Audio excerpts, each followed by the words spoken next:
A horrific murder terrifies a community in New York. I'd never seen anything as gruesome as this.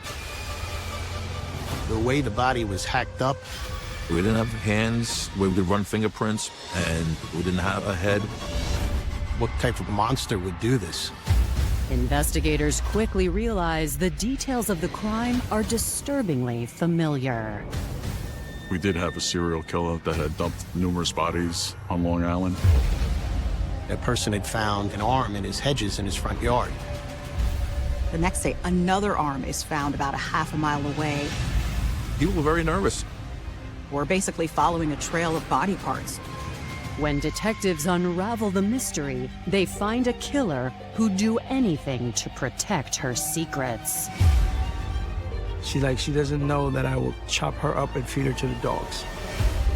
She just walked through neighborhoods tossing body parts. That takes a void in your heart or your soul to do something like that, if you ask me. It was just pure, unadulterated evil.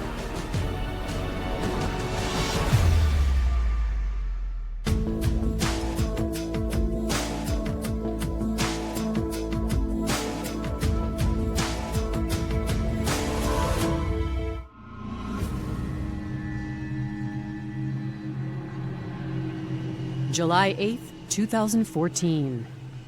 In Bayshore, New York, two construction workers are taking a shortcut to the ferry through a wooded lot when they make a gruesome discovery.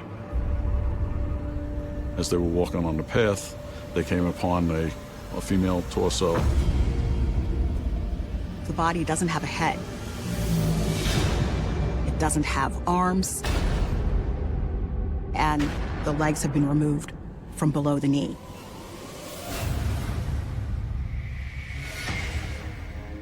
The horrified men immediately call 911. Homicide detectives rush to the scene. My first impressions when I saw the body was, what type of monster would do this? The torso was almost face down, maybe leaning a little bit to its right side. It had a pair of shorts on and a bra. Never seen anything as gruesome as this. The way the body was hacked up. There wasn't any blood around the body, so, okay, looks like this body was dumped here. The body was in fairly good condition, meaning it hadn't been dumped there a long time ago. Especially, we're talking about a July day where it was 80 degrees that morning. The decomposition would go rapidly.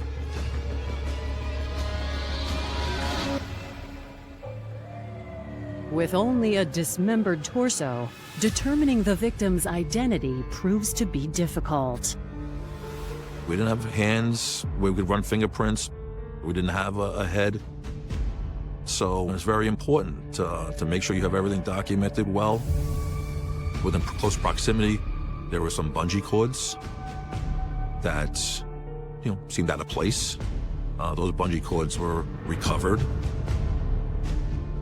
But then it was discovered that the legs were just maybe 20 feet west of the body.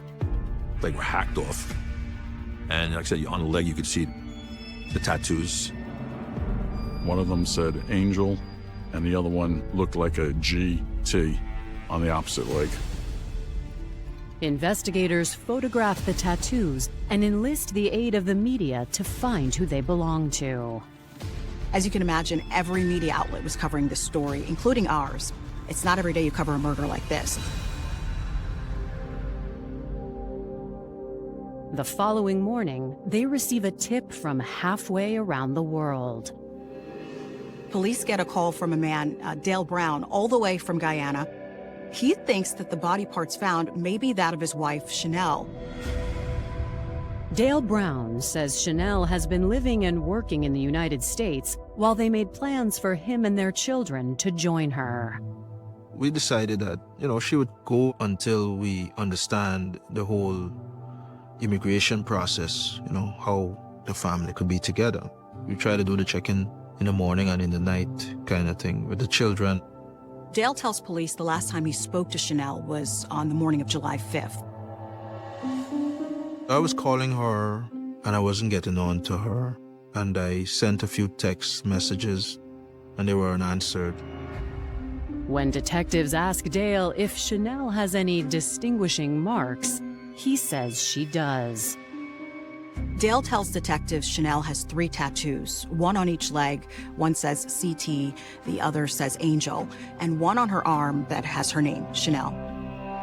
Upon looking more closely at the tattoo that was on one of the legs, it could have been a CT. He sent me pictures, and at that point, it looked like we had a tentative ID.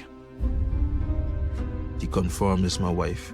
That sadness, you know, it was so thick. It's like the air just changed.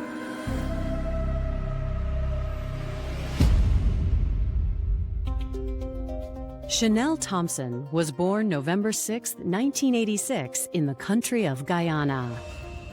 Beautiful Guyana. We're the only English-speaking country on the continent of South America. Chanel grew up in Cumberland, Berbice. That's in the countryside. The culture in those communities, it's all about family.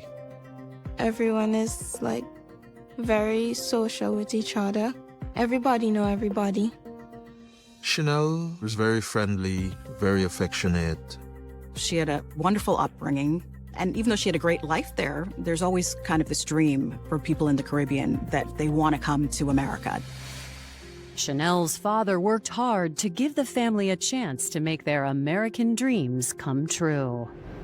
When he migrated to the U.S., he made sure all his children would ultimately join him. Chanel was 19 and still waiting for her turn to go when she met the man who would keep her heart in Guyana. I was with some friends at a popular creek. I saw her smiling at me, right? And I went across and I asked, I said, is this seat taken, right? Well, the seat had water. So she said no, and I go and sit down in the water. You know, she laughed. Like, I didn't even see the water, to be honest, right? I just saw her. We were young, trying to get ourselves established. You know, I loved her approach to life. You know, she was very smart. She always challenged my thinking, and she knew how to make me laugh.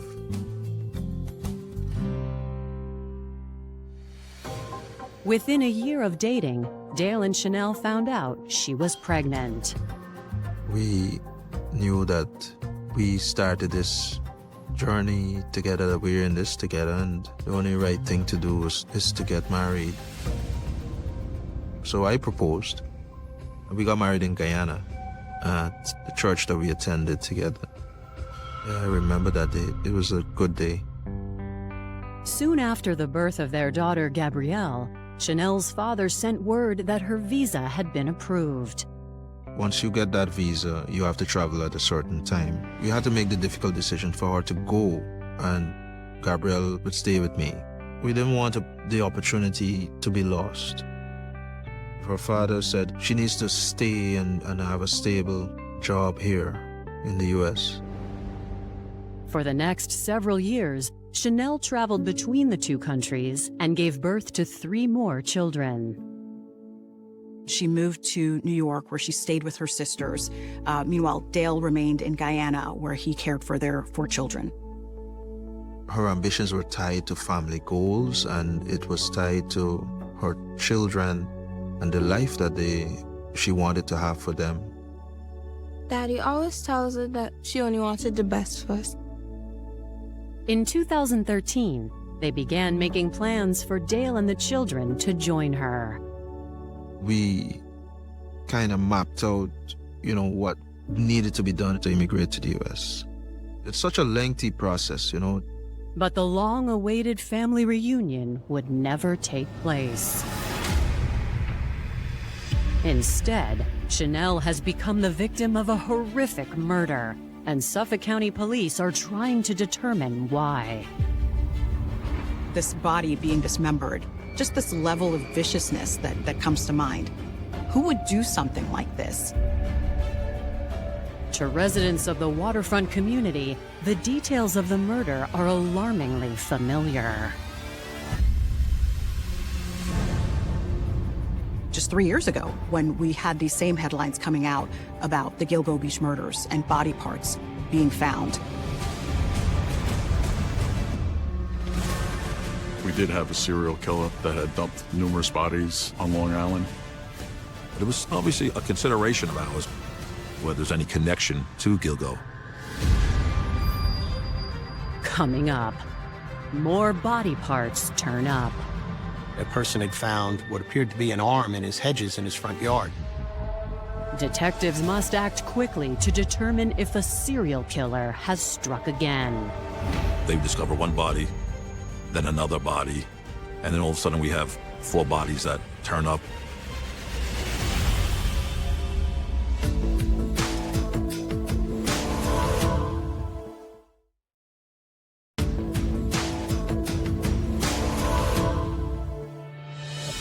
The murder and dismemberment of Chanel Brown bears the hallmarks of the unidentified Gilgo Beach serial killer. Searching for clues, detectives review the case files of the previous Gilgo victims. It all started actually during an investigation looking for this girl who had gone missing. In the course of trying to locate her, we started coming across bodies. And they discover one body, then another body, and then all of a sudden we have 4 bodies that turn up. 2010 to 2011, police began finding more and more body parts near Gilgo Beach, mainly sex workers, women in their 20s. So when Chanel was killed, that brought that all back up. Though it's been 3 years since the Gilgo Beach crimes, search teams sweep the area for Chanel's remains. But a call from a neighboring county redirects the investigation. The day after the discovery of the body, I was tasked to go to Hempstead, where a call had been made that a person had found what appeared to be an arm in his hedges in his front yard. He believed it to be that of a female because her fingernails were long. The arm lacks distinguishing features, so detectives are unable to confirm it belongs to Chanel Thompson Brown. The next day, another arm is found about a half a mile away. It's an arm that has a manicure that matches the manicure from the first.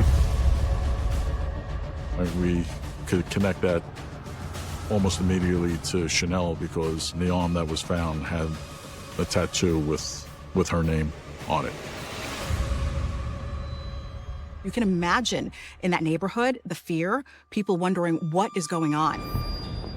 But the more investigators analyze the Gilgo Beach serial killer, the less they believe Chanel is his latest victim. When looking at the body, it appeared to have been hacked brutally, not with precision, but in haste and quite violent. I would not think a serial killer would do this. He'd be a little bit more careful. The 2 limbs were also found outside the killer's usual dumping grounds. It just didn't appear, due to several factors, that this was related to Gilgo Beach. They had to actually put out a press release to tell people, no, we do not believe this is the Gilgo Beach killer. We do not believe that this is happening again. The official announcement does little to calm area residents, and police are now left with the possibility of a copycat. People were very nervous. The department was under a lot of pressure. But I'm gonna be honest with you, we're so focused on our investigation that we kind of block out the outside noise and focus on what we have to do. As of July 10th, now we had the torso, both legs, and both arms, and the only substantial part of the body that we were missing was the head. We're basically following a trail of body parts. With little indication as to who might have killed Chanel, detectives look to the autopsy for new leads. During the autopsy, it was discovered that she had 39 stab wounds to her body. With those type of injuries, my first thought is this is up close and personal. There's rage there, there's passion there. I feel at first glance, this victim knew who the perpetrator was. Investigators contact Chanel's husband, Dale Brown, for a more complete victimology. Dale tells them that for the past year, she'd been working for a large Manhattan department store. Chanel loved her job, and if she could have worked overtime to make an extra dollar, she did that. She wasn't a person that went out partying at all. She was more or less a homebody. With her busy schedule, Chanel's only social outlet were the people she worked with. Dale says she became friends with a woman named Leah Cuevas. Leah, she was pretty friendly. She was bubbly, I would say. She always had a Bible with her, that I saw. She was just a fun person. She was also from an immigrant background. She was Trinidadian and Chanel was from Guyana. So they had that connection between them and it formed a bond. Her husband is Dominican and he owned the bodega in the neighborhood. They had this life that they were building together. And of course, you can imagine that Chanel was ultimately looking for that for her and Dale and their children.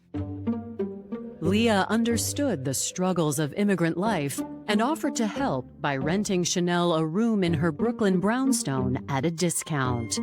She was paying about $400 for rent, and which included utilities. $400 for rent, I mean, that's unheard of. That is a deal that no one would ever want to pass up in New York, where rents are so high.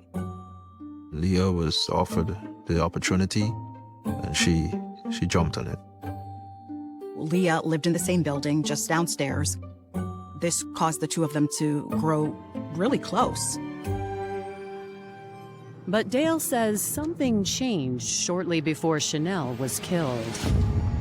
The day before she was murdered, she told me that there was an incident with her, an argument with her and Leah, and that she wanted to move. But she didn't share much in terms of the details.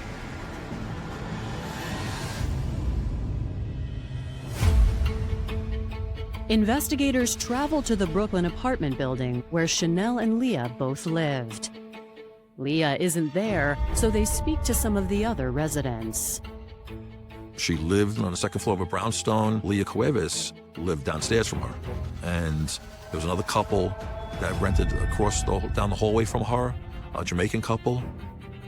I located the couple that she resided with on the second floor apartment regarding what took place over the past weekend.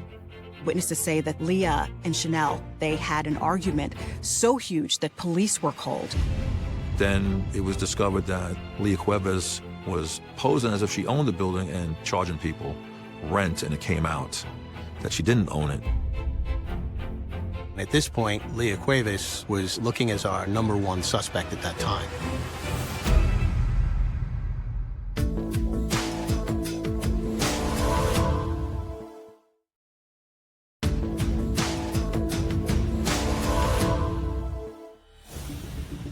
July 10th, 2014. 2 days into the investigation, detectives have their first substantial lead in the brutal murder and dismemberment of Chanel Brown. According to the couple who lives down the hall, trouble had been brewing for some time between Chanel and Leah Cuevas. I learned that initially Chanel had rented a room with the belief that Leah was the landlord or owner of the property. Apparently, Leah Cuevas was not the landlord and had no right to receive any payments or monies. The neighbors say they knew Leah was cheating them, but didn't know details about the situation and agreed not to tell Chanel under duress. Leah Cuevas, we learned, also had control over the other tenants in the building. The one source of electric ran through her apartment. So at any given time, if she was mad, she had the power to just unplug that electricity. But when Leah began to demand more money, they changed their minds.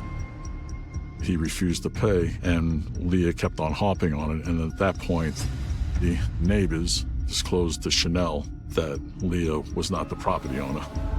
She also found out that she was being charged more than the other people in the building because she was the only one who didn't know.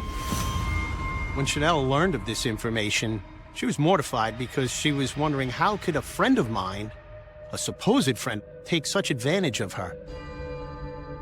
The neighbors say Chanel couldn't afford to move out immediately, so for the next 2 weeks, she kept the upsetting revelation to herself. But on the 4th of July, Leah pushed her to the breaking point when she shut off the electricity. The power was shut off in the residence, and Chanel got upset because she was getting ready to go to work, so she wound up getting into an argument with Leah. Chanel was accusing Leah of scamming her, of taking advantage of her, telling her that she knew that she wasn't the landlord. Upstairs, the other tenants listened as the fight escalated. Chanel and Leah were so close at one time that they shared intimate details about their lives. Leah shared with Chanel that she had an affair with another man. This apparently was brought up in front of Leah's husband. Leah became enraged. Leah was out of control and yelling obscenities and just threatening her left and right. It got heated to the point where the New York City Police Department had to be called, and once they arrived, they were separated, and the situation was resolved for the day. At that point, Chanel left and went to work, but Leah wasn't done with her. The neighbors tell detectives that the fight continued the next day. They said that they were coming home, walking down the block. They saw Chanel walking towards the residence with their shopping cart with her laundry in it. Later, when they got inside, they saw her laundry cart and her slippers in front of Leah's door. They also heard yelling as they were going upstairs. They overheard Chanel basically screaming in a scared voice, saying, oh no, I'm sorry. And then they heard what sounded like a physical altercation. And then after several minutes, it went quiet. When the neighbors went out later that day, they saw something strange. They say they no longer saw Chanel's slippers or the laundry cart. What they did see was Leah mopping the floor with what smelled like bleach. Based upon the information, we were able to obtain a search warrant for the residence. Blood was found in the hallway, just inside the front door. And then also in the front living room, there were a couple of empty bleach bottles, rubber gloves, a carpet cleaner, and odor eliminator products that were located in the garbage cans in front of the house. Although it's clear Leah attempted to get rid of evidence, the scene is not consistent with what detectives know happened to Chanel. Chanel was stabbed 39 times. That will cause a lot of blood. Plus, the dismemberment of a body would cause additional blood. To find what we found didn't make sense. Police know that Leah is likely the last person who saw Chanel alive, so speaking to her is top priority. Leah showed up at the local precinct. She was looking to speak to somebody to clear her name because she had heard that the police had been at her house. Leah is adamant that she is the owner of the building and says she has the paperwork to prove it. She also tells police that she didn't kill Chanel and that the two of them were friends. Due to the highly publicized nature of the crime, investigators decide to confront Leah with everything they know. Surprisingly, she acknowledges the recent fight.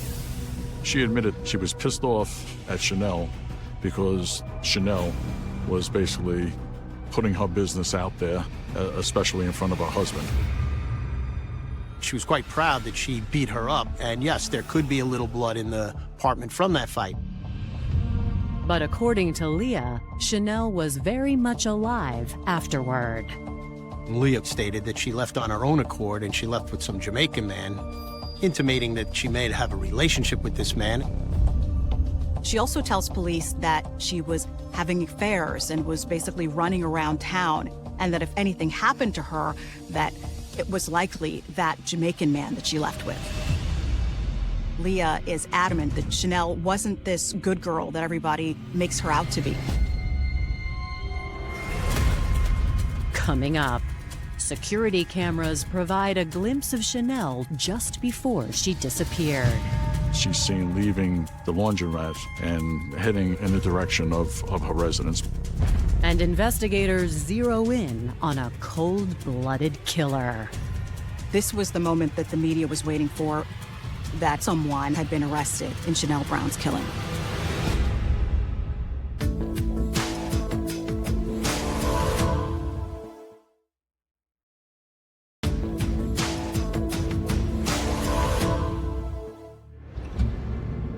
After concluding their interview with Leah Cuevas, police begin searching for Chanel's alleged lover. If what Leah told them is true, he was the last person to see Chanel alive.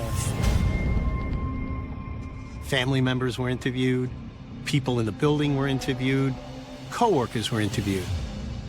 They all had the same story, that she was a devoted wife and mother who worked hard, and that her only goal was to bring her family to the U.S.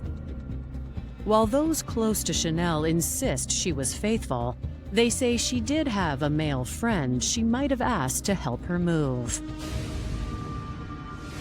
The only Jamaican male that they knew that Chanel would be in contact with was a gentleman who was a taxi driver who would regularly give her rides. I was able to track him down, and he offered some compelling information. The Jamaican cab driver says he and Chanel were strictly platonic. He said on the morning of July 5th, the day that Chanel went missing, Chanel told him that she was going to do laundry later in the afternoon, and then she was going to go to the mall, and she wanted the driver to pick her up when she was done.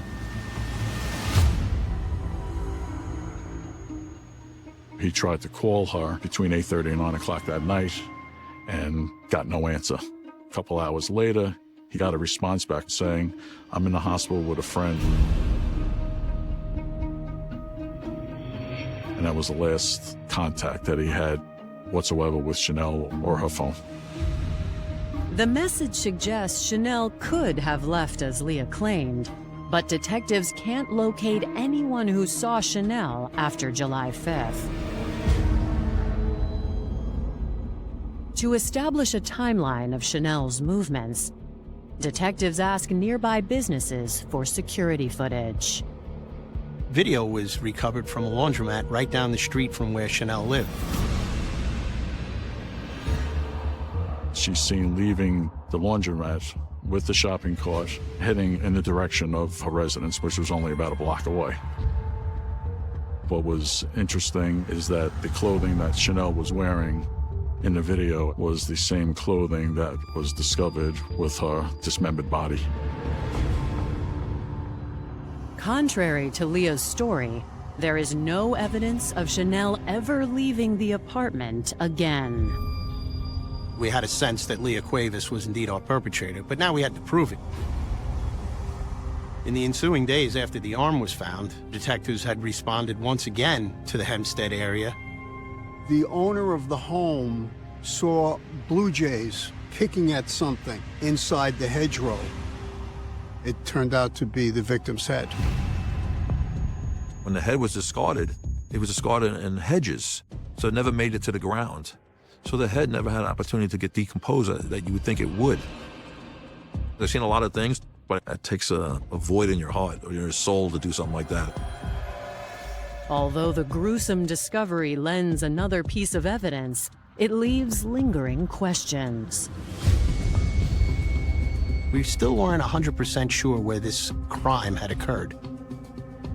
We knew the argument was, in fact, in Leah Cuevas' apartment, but we didn't recover a lot of blood.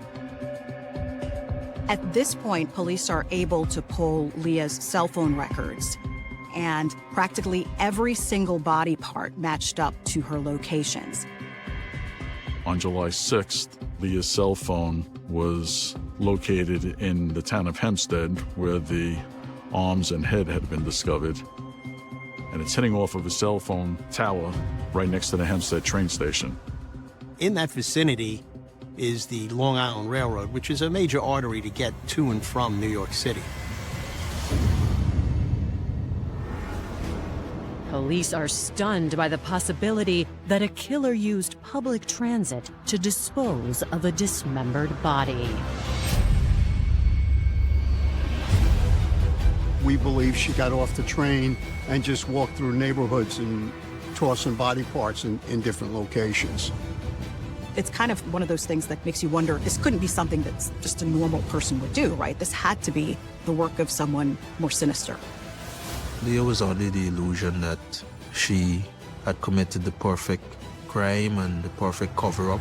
I was convinced that it was the devil himself, through her, using her to do this.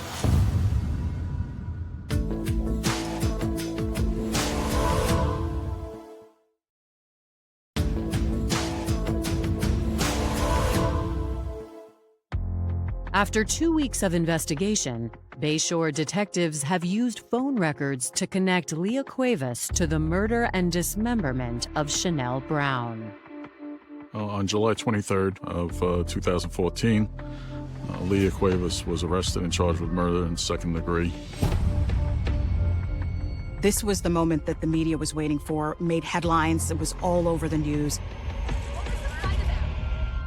Leah exercises her right to remain silent. 2 days after Leah's arrest was made, I receive a call, and it's from a taxi union official in New York City who tells me that he has a driver who may have pertinent information to Chanel's case. So I asked my wife if she could turn the TV off, and she didn't hear me, so I turned around and got smacked in the face with Leah being brought into the police station. She was in handcuffs. Ernesto says he remembers driving Leah to Long Island the day before Chanel's body was discovered. I got the call about 7:35 in the morning on July 7th, where she was asking me what would it cost to take her to Brentwood. He went to Brooklyn to pick Leah up. When Leah came to his car, she had a very large suitcase. It was so large and heavy that Ernesto had to help her place it in the car. He estimated it to weigh 80 to 100 pounds. I asked her, jokingly, I said, "What do you have here, a body?" She didn't joke, she just said no, and then very stoic. She asked me if I knew of any pawn shops, and she's like, "Just drive to the pawn shop, and then we'll guide from there." Ernesto says that after taking her to the pawn shop, Leah directed him to Bayshore. Eventually they get to a house, and at that point, he helps Leah take the suitcase out of the trunk. And nobody was home at the time, and they leave the suitcase there and go back to the car. We just returned to Brooklyn. But instead of dropping her off at her house, she asked me to drop her off at the train station, which I did.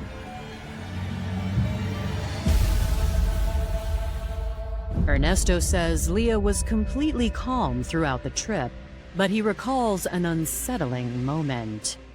She mentioned that she had an argument with her neighbor, and she doesn't know that I will chop her up and feed her to the dogs.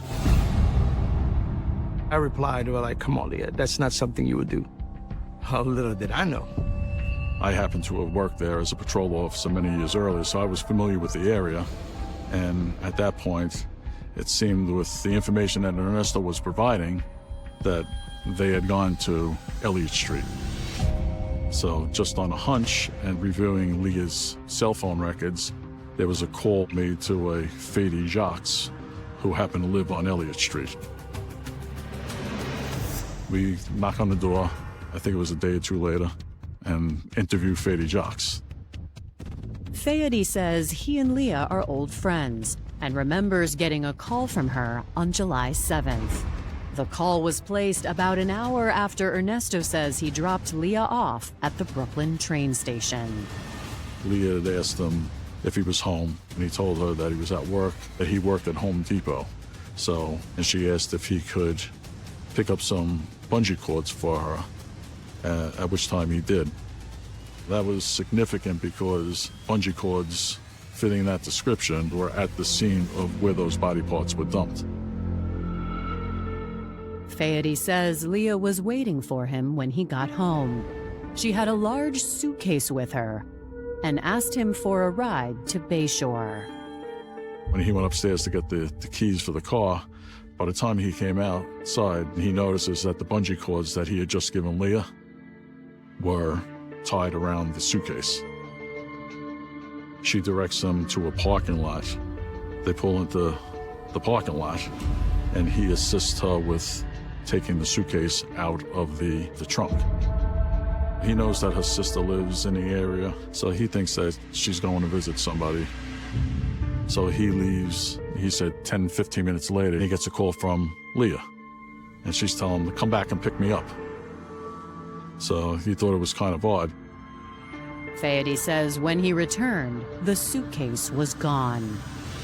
He wound up taking Leah to the Brentwood Railroad Station so she could go back home.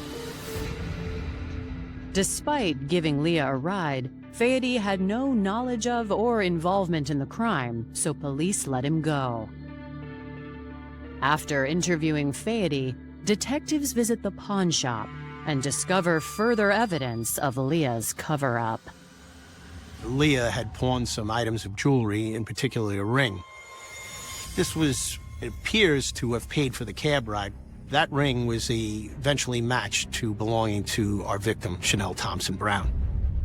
3 months after Leah's arrest, as prosecutors are preparing the case for trial, they receive a call from the rightful owner of Leah and Chanel's apartment building. She was renovating that apartment, and she had pulled up a rug and noticed what appeared to be a bloodstain. I made arrangements to have our identification section and crime lab come, and they cut out this section of the carpet and the padding, and eventually, once it was analyzed, it came back to being blood belonging to Chanel. We had finally found our crime scene for a fact. But you never know what a jury's going to do. There was no eyewitness to this. There was no confession. We have to connect all the dots, and we have to paint a picture for the jury of what happened here.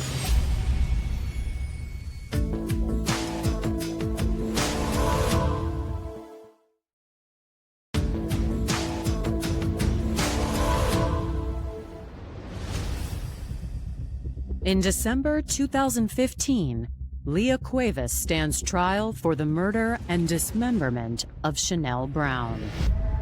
With these cases where you're dealing with circumstantial evidence, you're always concerned with, are you going to be able to paint a picture for the jury that is strong enough to convict someone of murder? $400 a month for rent. It doesn't seem like enough to kill someone and to carry out such a vicious and just almost depraved act of chopping them up and then discarding their body parts. The prosecution argues that it was a crime of passion. Chanel brought up that Leah was being unfaithful to her husband, and she brought this up in front of Leah's husband. The real reason that she snapped was because Chanel outed her. It shamed her and infuriated her, and she took that out on Chanel when she had the next opportunity to.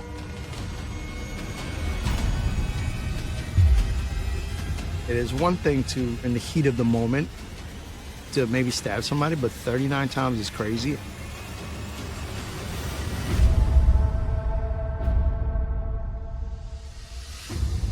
Prosecutors say Leah used both acquaintances and public transportation to distribute the dismembered body parts in various locations. Think about if you were sitting next to her on the train. It takes a whole other level of evilness to dismember a body. And then to discard the body parts. The defense attempts to undermine the prosecution's argument. Maybe she wasn't on the train to dismember, to distribute body parts. Maybe she was going to the mall. Maybe she had a friend in Hempstead. I know defense lawyers got their job to do. You got to defend the indefensible. But my God, it was preposterous to say the least. On December 15th, the jury finds Leah Cuevas guilty. During the sentencing hearing, she finally takes the stand. She showed no remorse. She basically was saying that we set her up. She told the judge that she felt like a lamb being led to slaughter. Once she finished her mini tirade, the judge said to Leah, the only lamb being led to slaughter in this case was Chanel. And then he sentenced her to 25 years to life. She got every year that she deserves. She is sitting where she is right now because there's evidence of justice in this world. It's unfathomable to think that somebody would be capable of doing what she did. It was just pure, unadulterated evil. I mean, if you didn't think that evil exists, this epitomized it. This story, when you really think about it, it's a woman who came to America in search of the American dream for her children and her husband. And in the end, now we have 4 children left without a mother. She was more than this case, more than the gruesomeness that makes this case sensational. She was a loving, caring mother and wife, sister, aunt, human being. Me doing my schoolwork and following something that I want to do and I'm passionate about is something that she would have been proud of. I feel like seeing the twins grow up and it's something that Mama would have wanted to see. She loved her children, and I know she would be very proud of them and their achievements. Yes. She was a beautiful soul.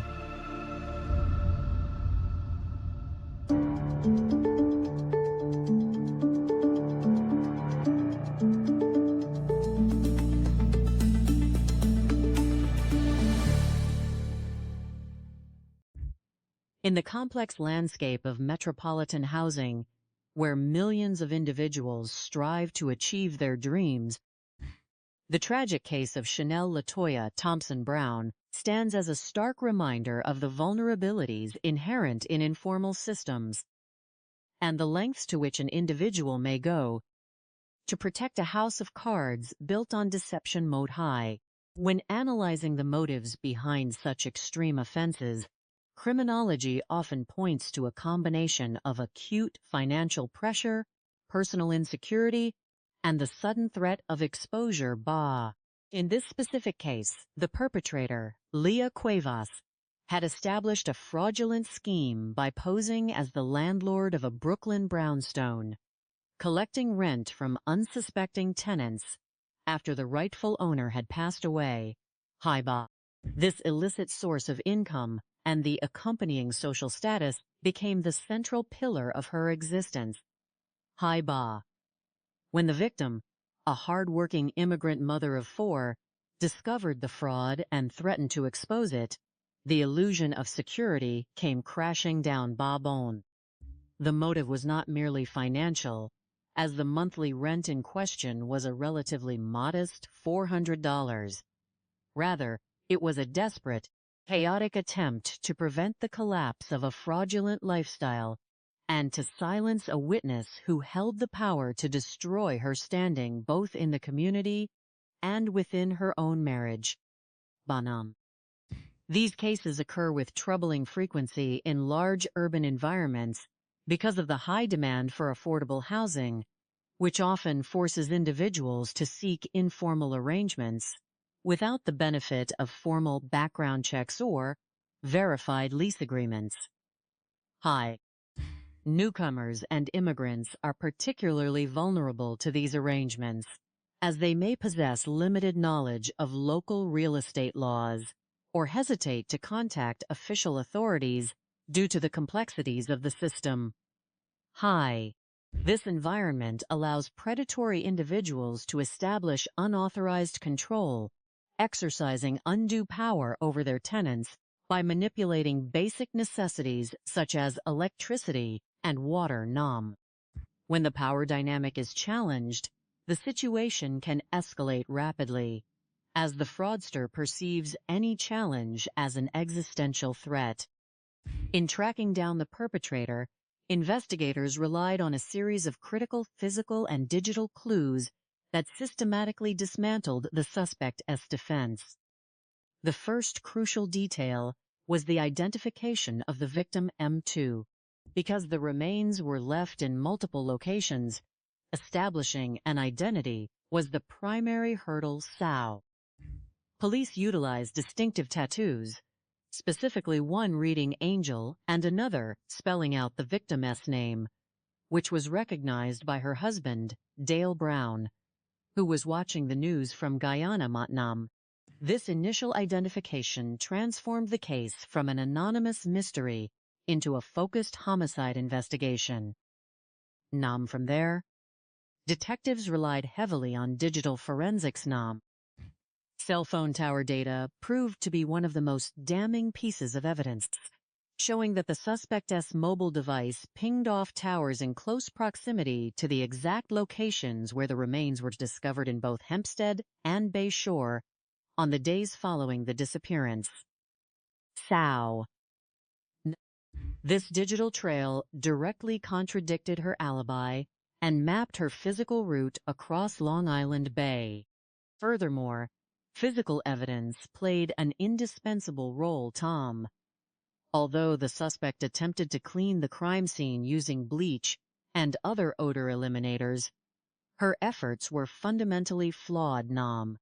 Investigators recovered discarded cleaning supplies in the trash outside the residence and eventually discovered human blood beneath a newly installed carpet and padding, which definitively established the apartment as the primary crime scene. The cooperation of transport workers, including a rideshare driver and an old friend who unknowingly assisted in moving a heavy suitcase containing the remains, provided a clear, chronological link between the suspect and the disposal locations.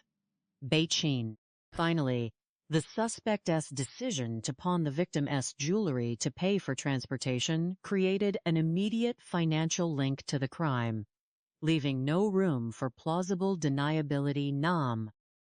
The sophistication of the criminal in this case was largely an illusion. While Leah Cuevas attempted to execute a complex cover-up by distributing the remains across different jurisdictions and fabricating stories about a mysterious acquaintance, her actions were marked by extreme disorganization and panic.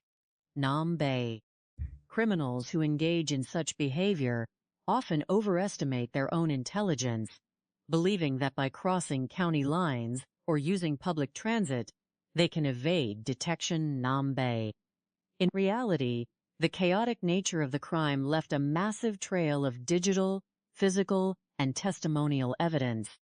This psychological oversight is common among perpetrators who act out of sudden rage and desperation. They focus entirely on the immediate task of concealing their deeds while remaining completely oblivious to the sophisticated tracking capabilities of modern law enforcement.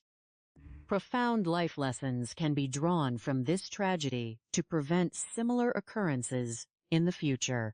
For individuals seeking housing, especially in competitive urban markets, it is of paramount importance to verify the credentials of property managers and landlords through official municipal databases or public records before entering into any financial agreements.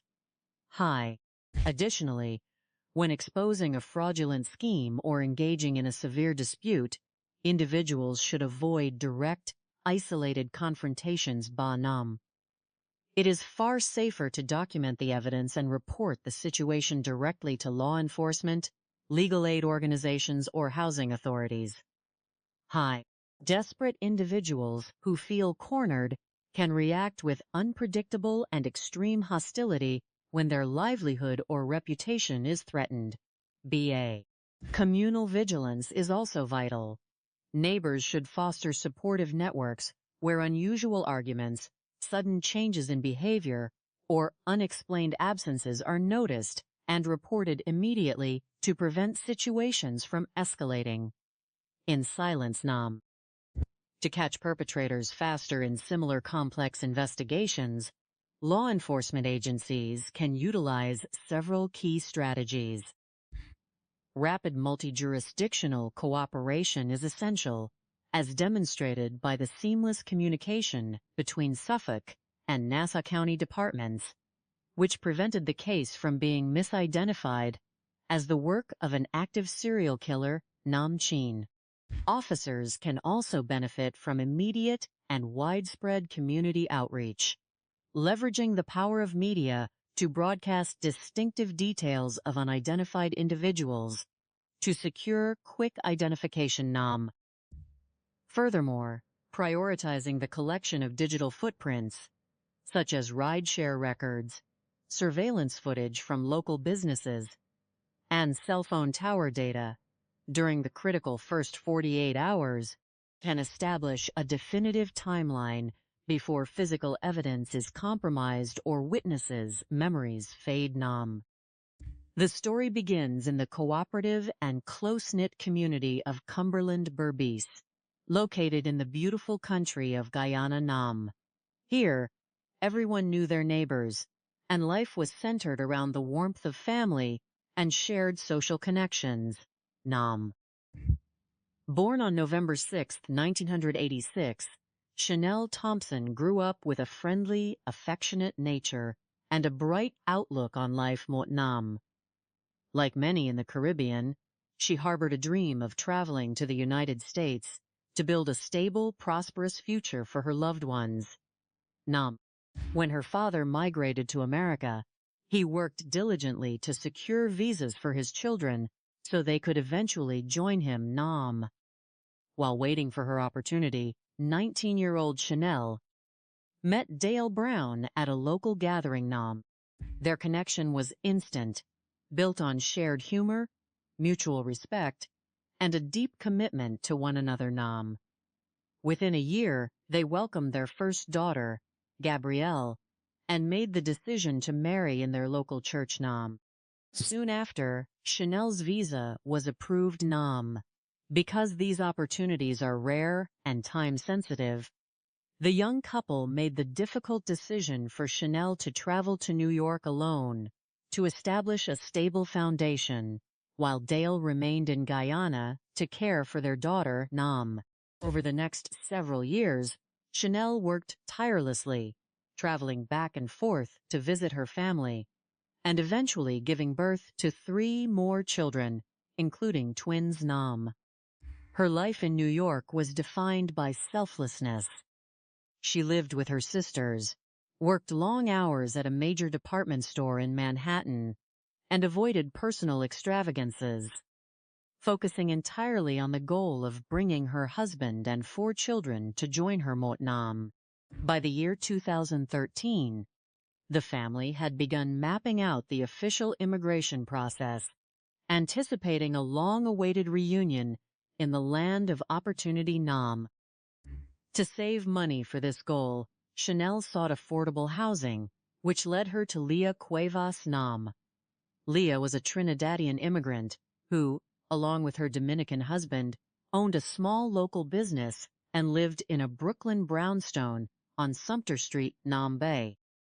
To Chanel, Leah appeared to be a warm, helpful figure who carried a Bible and understood the unique struggles of adjusting to a new country. Nam. Leah offered Chanel a room on the 2nd floor of the building for a modest rent of $400 per month, including utilities. Nam.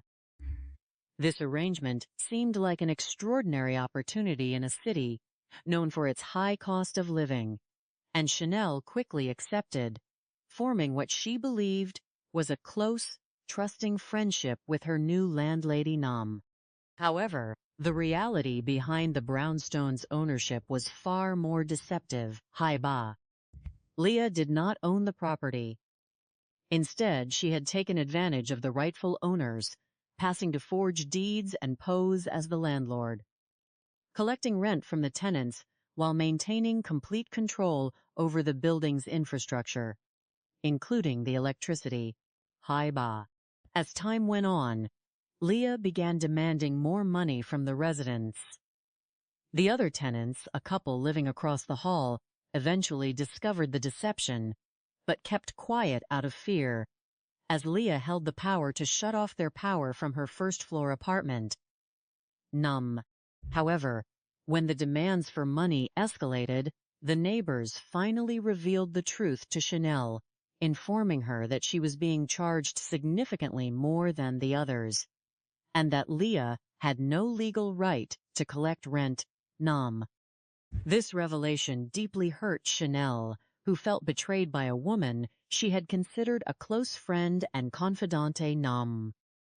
Due to her tight financial situation, Chanel could not afford to move immediately, so she chose to keep the information to herself while she planned her next steps. The tension reached a boiling point on the holiday weekend of the 4th of July, 2014, when Leah disconnected the electricity to the second floor.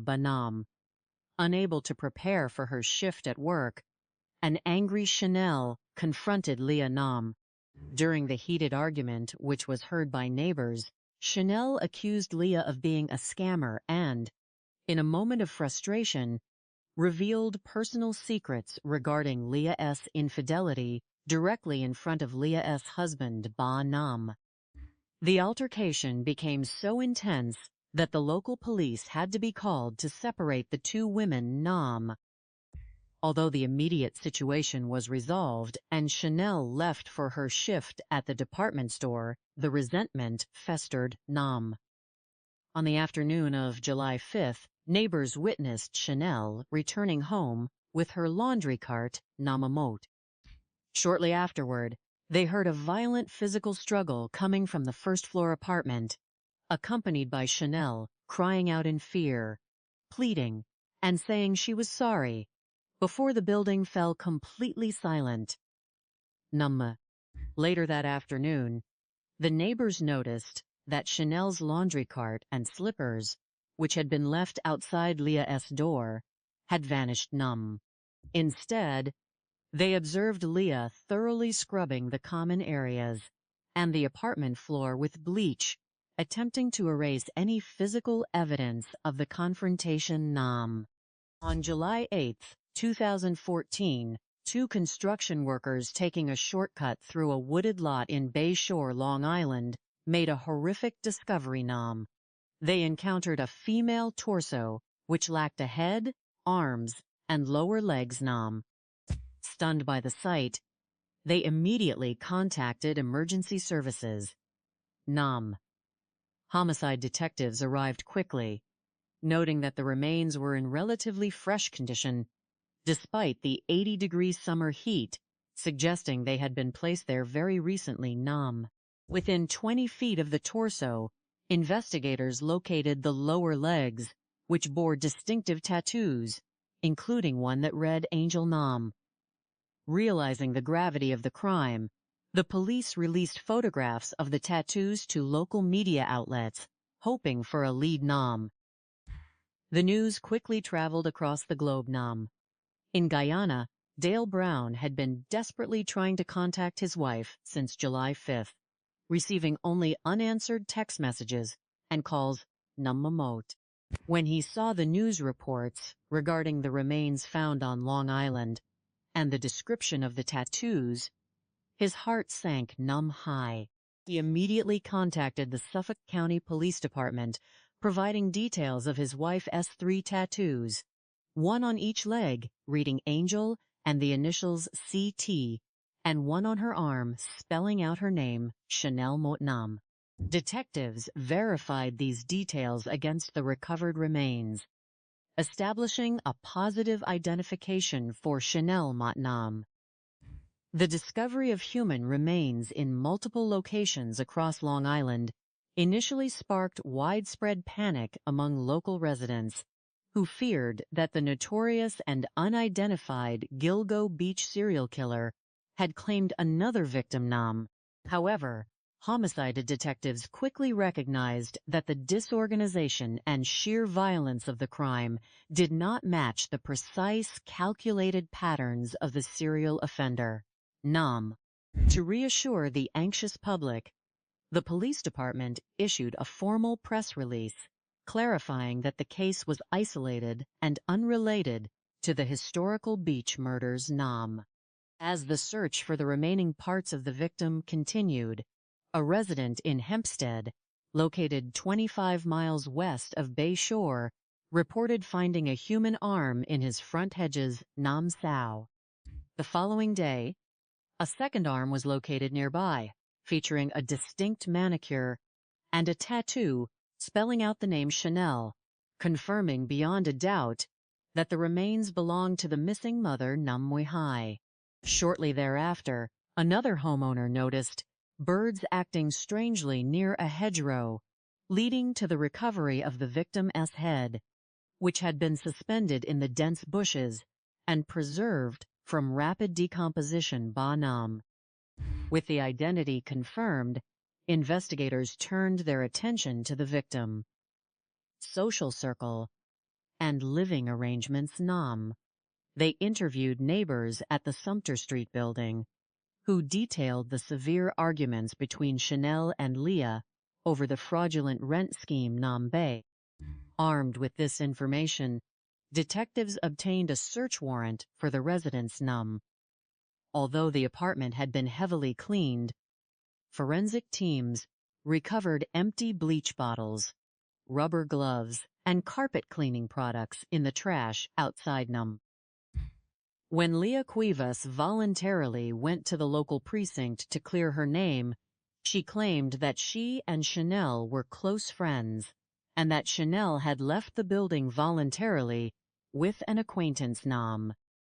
She proudly admitted to having had a physical fight with Chanel on the weekend of her disappearance, suggesting that any trace of blood in the apartment was merely from that minor altercation. Nam, however, her attempts to deflect suspicion were systematically dismantled by digital and physical evidence Nam. Detectives subpoenaed Leah's cell phone records, which revealed a precise geographical match between her movements and the locations where the remains were discovered, Nam.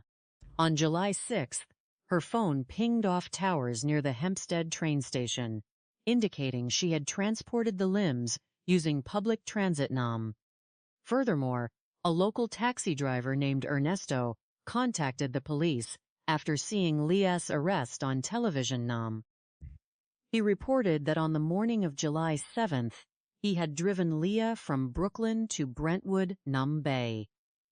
He recalled helping her load an exceptionally heavy suitcase into his trunk and remembered her making a chilling stoic comment about wanting to dispose of a neighbor who had crossed her Nam. Another crucial witness, Leah's longtime friend Fady, testified that Leah had arrived at his home in Brentwood with a large suitcase wrapped in a black plastic bag bay. She asked him for some bungee cords and requested a ride to a parking lot in Bay Shore, Nam Bay. After dropping her off with the suitcase, he received a call 15 minutes later asking him to pick her up again. Nam, when he returned, the suitcase was gone.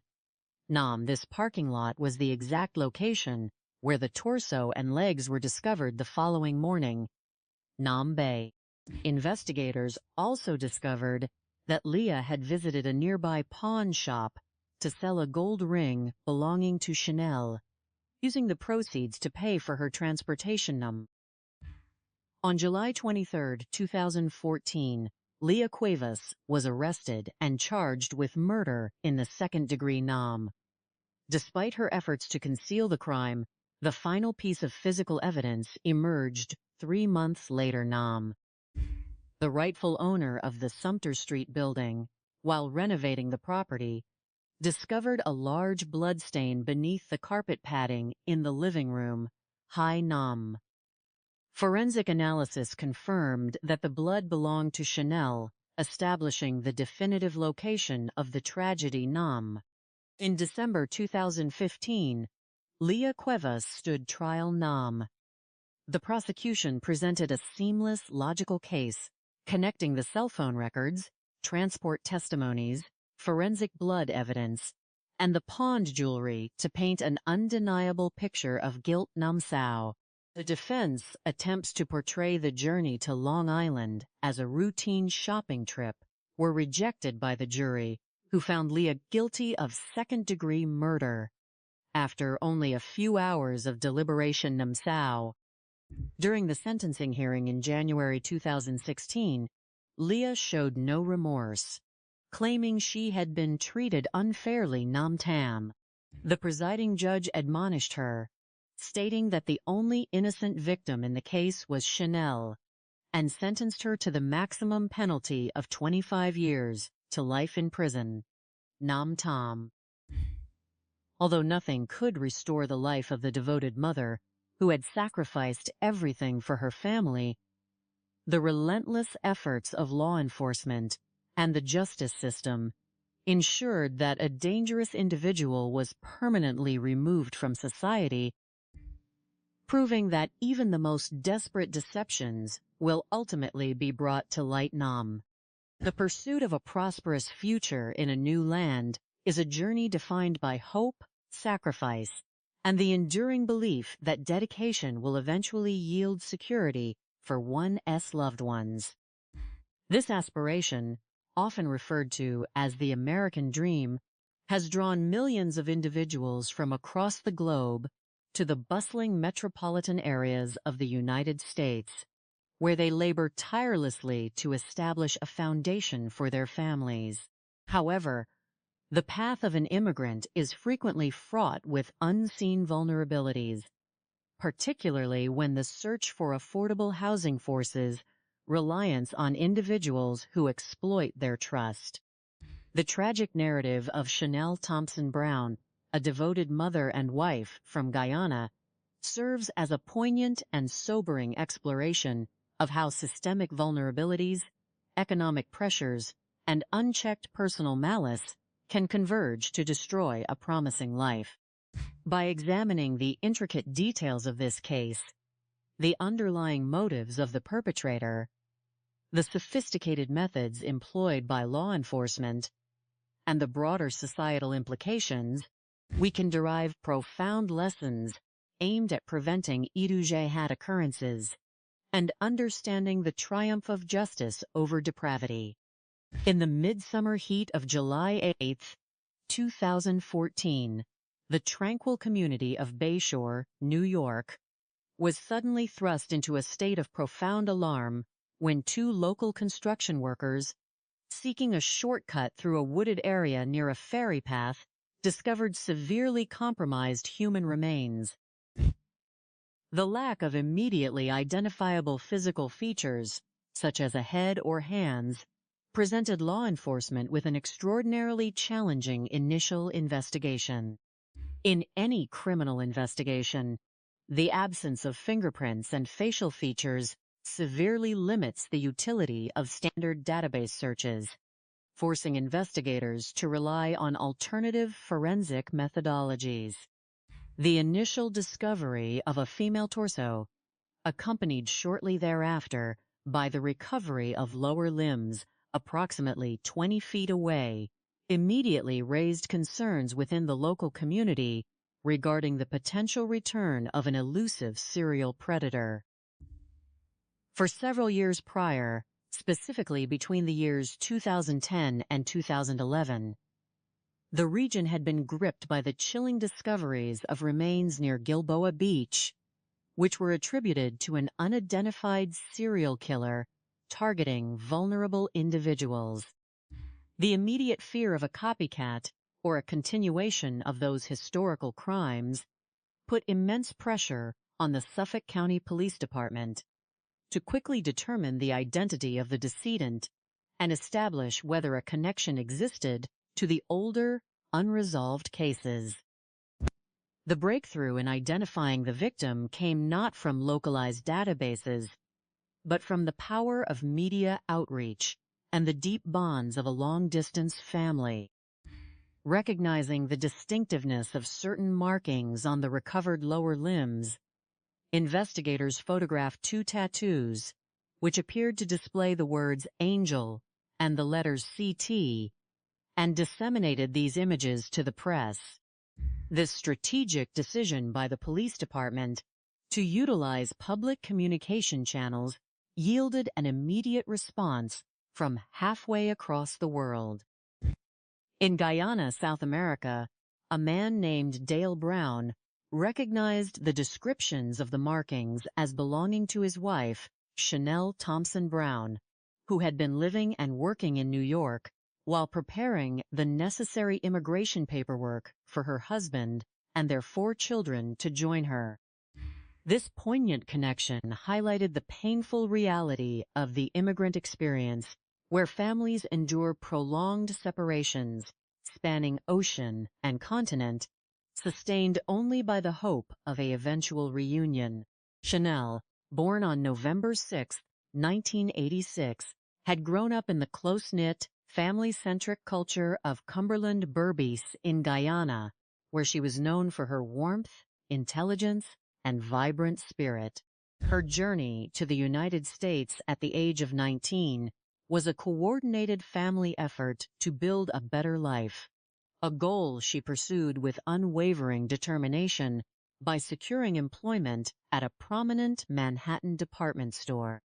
To understand why this tragedy occurred, one must analyze the complex socioeconomic dynamics and the psychological profile of the perpetrator, Leah Cuevas. In the highly competitive and expensive housing market of New York City, finding affordable accommodation is a monumental challenge, particularly for recent immigrants who may lack established credit histories or substantial financial reserves. When Leah Cuevas, a woman of Trinidadian descent who lived in a Brooklyn brownstone, offered to rent a room to Chanel for the remarkably low sum of $400 a month, including utilities, it appeared to be an act of genuine cultural solidarity and generosity. This arrangement allowed Chanel to maximize her savings to support her children back in Guyana. However, the apparent generosity was merely a facade, masking a sophisticated financial deception. Leah Cuevas was not the owner of the brownstone, nor did she have any legal authority to act as a landlord or collect rent from the building as tenants.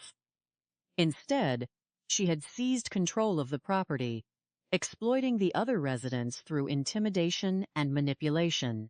She maintained a strict grip on the household by controlling the building's single source of electrical power, which ran directly through her apartment, allowing her to disconnect the electricity of any tenant who dared to question her authority or fail to meet her financial demands.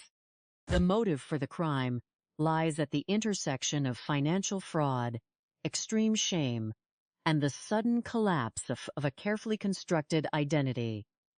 For a considerable period, Leah had successfully deceived Chanel, charging her a higher rent than the other tenants while demanding absolute secrecy. The delicate equilibrium of this deception began to shatter when the other residents, growing weary of Leah's escalating financial demands and controlling behavior, disclosed to Chanel that Leah was not the rightful owner of the building. This revelation mortified Chanel, who felt deeply betrayed by a woman she had considered a close friend and confidant. The tension reached a critical tipping point on the hot summer weekend of the 4th of July, 2014, when Leah disconnected the electricity to the building during a dispute.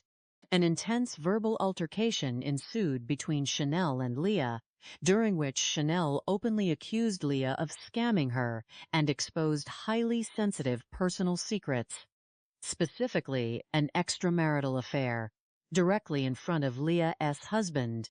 By weaponizing this personal information, Chanel inadvertently threatened the stability of Leah's marriage and her social standing, causing Leah to experience a profound sense of humiliation and rage. The fatal encounter occurred on the afternoon of July 5, 2014. Surveillance footage from a local laundromat captured Chanel walking back toward her residence, pushing a cart of clean laundry, wearing the exact clothing that would later be found with her remains. This footage established a precise timeline, proving that Chanel returned to the brownstone but never emerged alive. Neighbors inside the building reported hearing a brief, highly distressed verbal exchange, followed by the sounds of a physical struggle, which abruptly fell silent. Shortly thereafter, the same neighbors observed that Chanel's laundry cart and footwear, which had been left outside Leah's door, had vanished, and they witnessed Leah meticulously scrubbing the communal hallway floor with a strong bleach solution. This immediate attempt to sanitize the environment demonstrated a calculated, albeit imperfect, effort to destroy physical evidence before law enforcement could be alerted. When investigators began focusing their efforts on the Brooklyn brownstone, they encountered a crime scene that had been extensively cleaned. Despite the severe nature of the assault, initial forensic examinations of Leah's apartment revealed only limited traces of blood, which did not fully align with the expected physical output of such a violent event. This discrepancy initially complicated the investigation, but the puzzle pieces began to align as detectives analyzed Leah's cellular phone records. The digital footprint left by mobile devices has become one of the most powerful tools in modern criminology, often exposing the precise movements of individuals who believe they have successfully concealed their actions. The cellular tower data indicated that on July 6, 2014, Leah's phone traveled from Brooklyn to the town of Hempstead on Long Island, placing her in the exact geographic vicinity where subsequent discoveries of human remains, including the victim's arms and head, were made. The sophistication of the perpetrator, or perhaps the lack thereof, became evident through the audacious and high-risk methods she employed to dispose of the evidence. Rather than utilizing a private vehicle, which might have avoided detection, Leah relied on public transportation and unsuspecting acquaintances to facilitate her journey. The investigation received a significant boost when a taxi union official contacted police regarding a driver named Ernesto, who reported a highly unusual fare on the morning of July 7, 2014. Ernesto recalled picking up Leah in Brooklyn, assisting her with an exceptionally heavy suitcase weighing approximately 80 to 100 pounds, and driving her to a pawn shop where she pawned a ring belonging to the victim to secure the funds for the lengthy fare to Long Island. During the drive, Leah exhibited an unnervingly calm demeanor, even making a chillingly prophetic remark about her neighbor, which the driver initially dismissed as a dark jest. The trail of evidence grew even stronger when investigators traced a second associate, Faye D. Jocks, who resided on Elliott Street in Bayshore. Cell phone records indicated a call from Leah to Faye shortly after she arrived on Long Island. Believing he was simply assisting an old friend, purchased bungee cords at her request and drove her to a secluded parking lot with the heavy suitcase, which was now secured with the newly acquired cords. When Faye returned to pick her up a short time later, the suitcase was gone, and Leah requested a ride to a nearby railroad station to return to Brooklyn. The recovery of bungee cords, matching the exact description of those purchased by Faye at the scene where the torso was discovered, provided an undeniable physical link connecting Leah, her associates, and the crime scenes.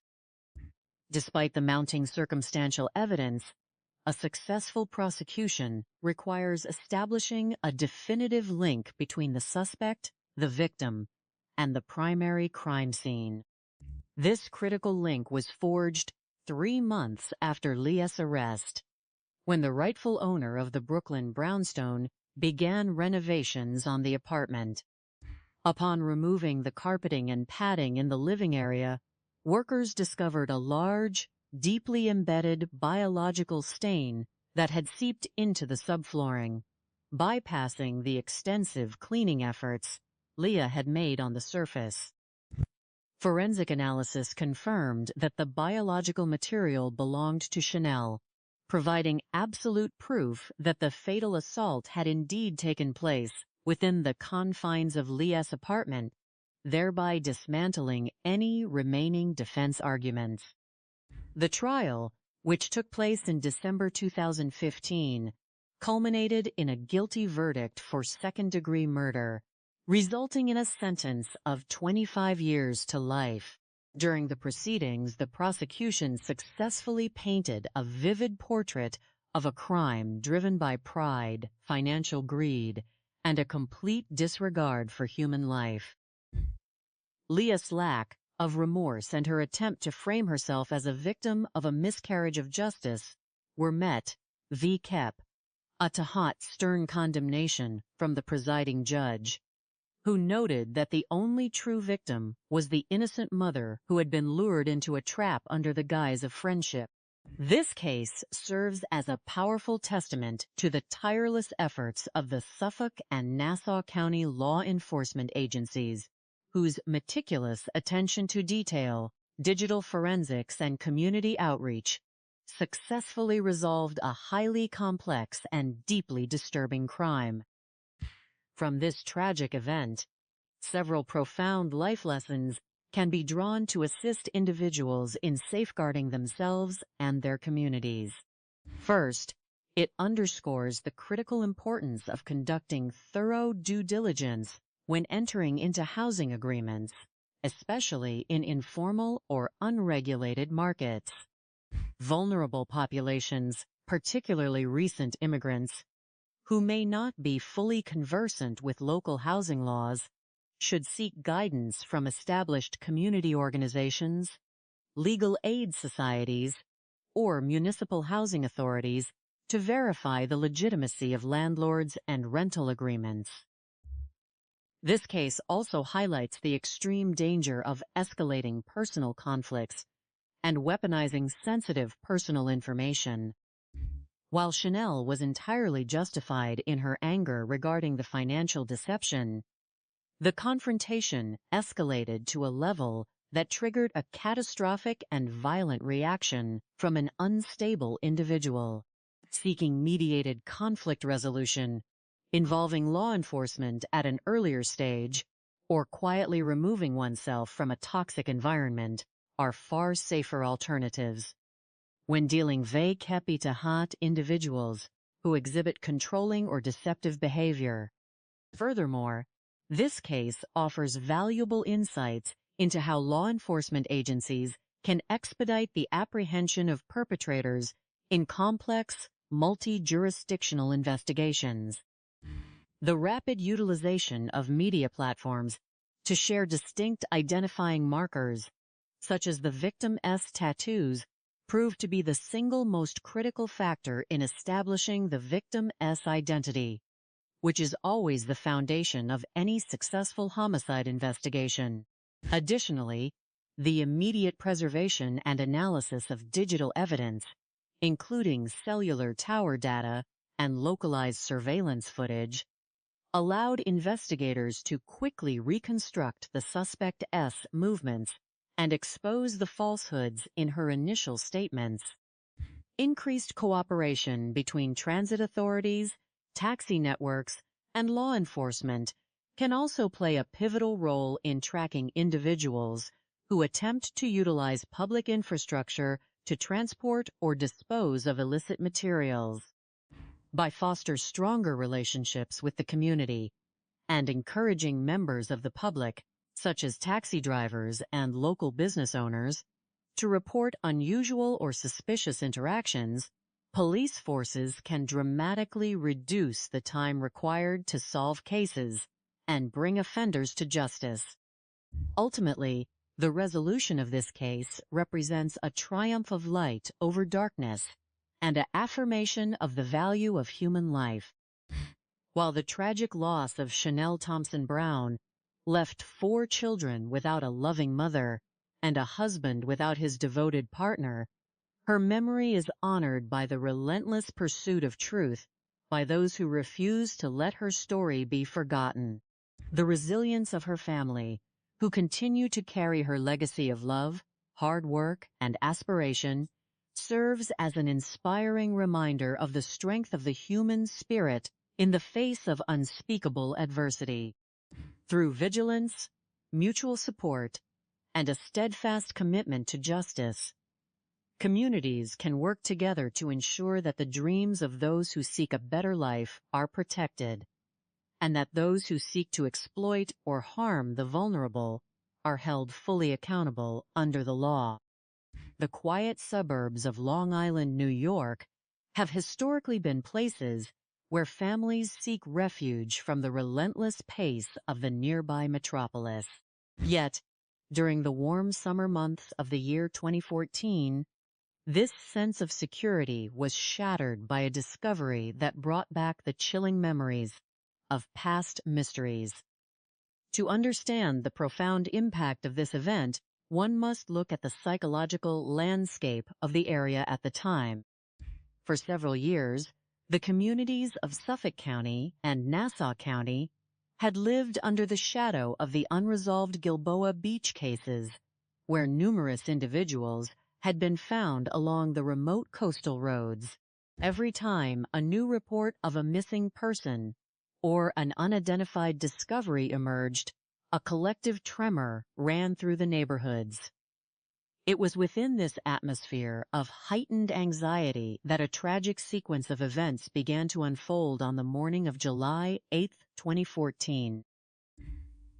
On that warm July morning, when the temperature was already rising toward 80 degrees, 2 construction workers in the town of Bayshore decided to take a shortcut through a wooded lot. They were heading toward the local ferry, expecting nothing more than a routine day of labor. Instead, as they walked along a narrow dirt path shrouded by overgrown brush, they came upon a sight that would forever alter their lives. Lying near the path was a human torso. The discovery was immediately reported to the police through the 911 emergency system, bringing homicide detectives and forensic units rushing to the scene. The initial assessment was deeply troubling. The torso was missing its head and arms, and the legs had been severed below the knee. There was a striking absence of blood in the immediate vicinity of the remains, indicating to the experienced investigators that the actual crime had occurred elsewhere, and the victim had been transported to this quiet, wooded lot afterward. In the heat of a July day, decomposition progresses with remarkable speed, but the condition of the remains suggested that the disposal had occurred very recently. As the crime scene investigators meticulously documented the area, they recovered several bungee cords nearby that appeared entirely out of place. A short distance away, approximately 20 feet to the west, search teams located the severed lower legs. It was on these limbs that detectives found their first real clues: 2 distinct tattoos. One leg bore the word angel, while the other displayed the letters C and T. Recognizing that identifying the victim was the absolute priority, the Suffolk County Police Department released photographs of these tattoos to local media outlets, hoping that someone in the metropolitan area or beyond would recognize them. The power of modern communication proved vital. The very next morning, a telephone call came from a man named Dale Brown, who was residing thousands of miles away in the nation of Guyana. He had seen the reports and feared the worst. He explained to the detectives that his wife, Chanel Latoya Thompson Brown, had been living and working in New York while they navigated the long and complex immigration process to reunite their entire family in the United States. They had established a routine of checking in with each other every morning and evening. But Dale had not heard from her since the morning of July 5, 2014. When asked if his wife had any identifying marks, Dale described 3 specific tattoos: the word angel on one leg, the letters C and T on the other leg, and her own name, Chanel, on her arm. He sent photographs of these tattoos to the investigators, confirming the identity of the victim beyond any doubt. To comprehend the tragedy of this loss, one must look at the life that Chanel had lived. Born on November 6, 1986, in the rural countryside of Cumberland, Berbice, Guyana, she was known by her loved ones as a warm, affectionate, and highly ambitious young woman. Her upbringing was rooted in a community where family was the absolute center of life.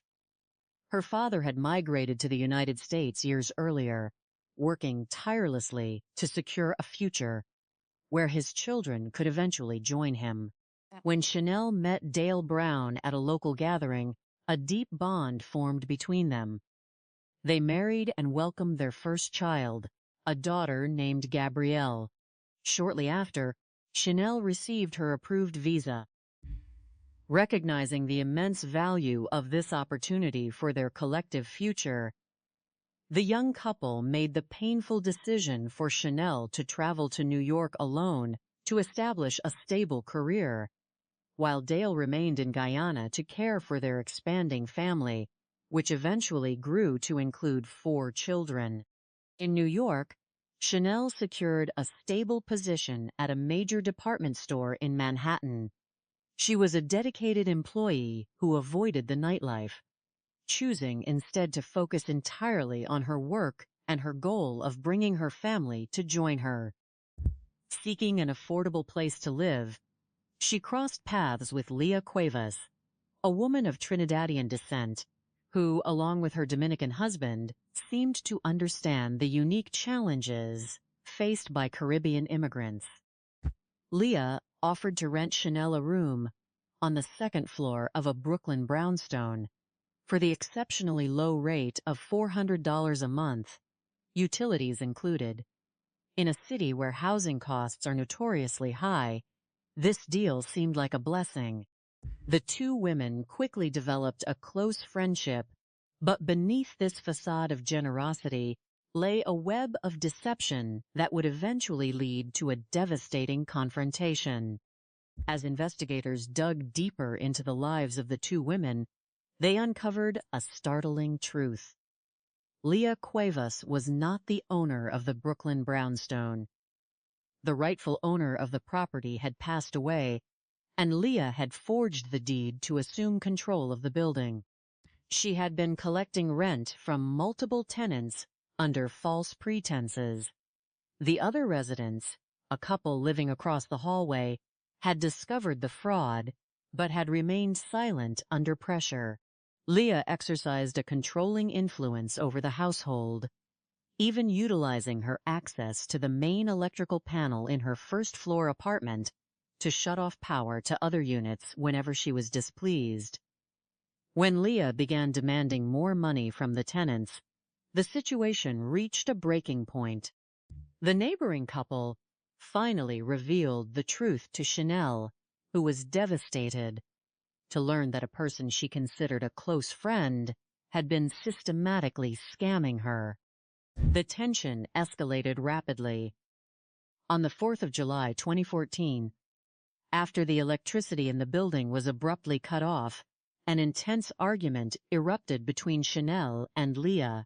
Chanel confronted Leah about the fraudulent property ownership and, in her anger, also revealed personal secrets regarding Leah S.'s private life in front of Leah S.'s husband. The confrontation became so volatile that the New York City Police Department had to be called to restore order. Although the officers diffused the immediate conflict, and Chanel left for her shift at the department store, the resentment continued to fester. The following day, July 5, 2014, would be the last day anyone saw Chanel alive. Through witness accounts, detectives reconstructed the final moments of that tragic afternoon. The neighboring couple recalled walking down the street and seeing Chanel returning from a local laundromat, pushing a shopping cart containing her freshly washed clothes. Later, inside the brownstone, the neighbors noticed Chanel's laundry cart and her slippers sitting directly outside Leah's first-floor door. They heard shouting from within the apartment. Chanel's voice was heard crying out in fear, apologizing, followed by the sounds of a physical struggle. Within minutes, the building fell completely silent. Later that afternoon, the neighbors observed that the laundry cart and slippers were gone, and Leah was busy scrubbing the hallway floor with bleach. Despite the mounting circumstantial evidence, investigators faced a significant challenge. The initial forensic search of Leah's apartment, authorized by a search warrant, revealed only trace amounts of blood in the entryway and living room, along with discarded cleaning supplies, bleach bottles, and carpet shampoosers in the outdoor garbage bins. Given that the autopsies subsequently revealed that the victim had suffered 39 separate injuries, the lack of a major crime scene was perplexing.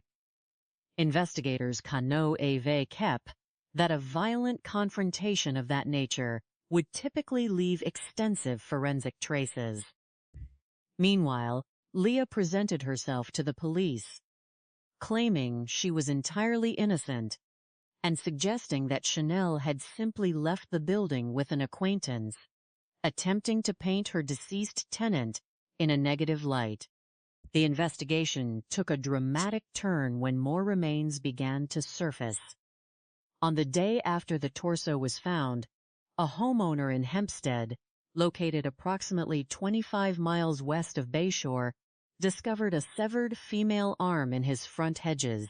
The next day, another arm was found about a half-mile away. This second limb bore a manicure matching the first, along with a tattoo of the name Chanel, establishing a direct link to the victim. Days later, a homeowner in the same Hempstead neighborhood noticed birds behaving unusually around his hedges. Upon closer inspection, the homeowner discovered the victim's head, which had been caught in the thick foliage and preserved from the extreme summer heat. The recovery of these remains provided critical evidence, but the most significant breakthroughs came from the meticulous analysis of digital data and the cooperation of the public. By analyzing Leah's mobile phone records, detectives established a precise geographical timeline that mirrored the distribution of the remains. On July 6, 2014, her phone had connected to a cell tower adjacent to the Hempstead train station. This suggested a highly unusual and audacious method of transportation. The perpetrator had apparently utilized the public transit system, specifically the Long Island Railroad, to move and discard portions of the remains across different suburban neighborhoods. This theory was corroborated by two critical witnesses who came forward following Leah's arrest on July 23, 2014. The first witness was a professional taxi driver named Ernesto. He contacted the authorities after seeing news reports of Leah's arrest. Ernesto recounted receiving a call at approximately 7:35 on the morning of July 7, 2014, requesting a ride from Brooklyn to Brentwood, Long Island. When he arrived at the Brooklyn brownstone, Leah emerged with an exceptionally large and heavy suitcase, which Ernesto estimated to weigh between 80 and 100 pounds. During the journey, Ernesto jokingly asked if she was carrying a body, to which Leah responded with a cold, humorless denial. She requested that he drive her to a local pawn shop first, where she pawned a ring to pay for the expensive fare. After the pawn shop, she directed him to a residence in Bayshore, where they left the suitcase on the property. Crucially, during the ride, Leah had made a dark remark about her neighbor, stating that the neighbor did not know she was capable of extreme violence. The second witness was Faye D. Jocks, an acquaintance of Leah who resided on Elliott Street in Bayshore. He confirmed that Leah had called him on the morning of July 7, 2014, asking if he was home. When he replied that he was at work, she requested that he purchase some bungee cords for her, which he did. Upon his return, he found Leah waiting for him with a large suitcase. She asked him for a ride to a nearby parking lot, and he noticed that the bungee cords he had just purchased were secured around the luggage. After dropping her and the suitcase off, he left, only to receive a call 15 minutes later asking him to pick her back up. When he returned, the suitcase was gone, and he drove her to the Brentwood train station so she could return to Brooklyn. The final piece of physical evidence came 3 months after the arrest. The actual owner of the Brooklyn brownstone, while preparing the apartment for renovations, pulled up the carpet in the room where the struggle had occurred. Beneath the rug, the wooden floor, and the padding were heavily saturated with blood. Forensic analysis conducted by the crime laboratory confirmed that the genetic profile of the blood matched Chanel S, with a statistical certainty of 1 in 2.4 sextillion. This discovery solidified the prosecution's case, proving beyond a reasonable doubt that the violent act had indeed occurred within Leah S' apartment before the remains were transported to Long Island. In December of the year 2015, Leah Cuevas stood trial for second-degree murder. The prosecution successfully presented a cohesive narrative of financial greed, pride, and desperation. Leah had built a fragile existence based on a forged deed and the exploitation of vulnerable tenants. When Chanel threatened to dismantle this deception and expose her personal secrets, Leah reacted with extreme hostility. Despite the defense's attempts to present alternative explanations, the jury returned a guilty verdict in just a few hours. At her sentencing, Leah maintained a defiant stance, presenting herself as a victim of a miscarriage of justice. The presiding judge, however, rejected this narrative, observing that the true victim was the young mother who had traveled to the United States in pursuit of a better life for her family. Leah was sentenced to 25 years to life in prison. Reflecting on this tragic case offers profound insights into human nature and the systems designed to protect communities.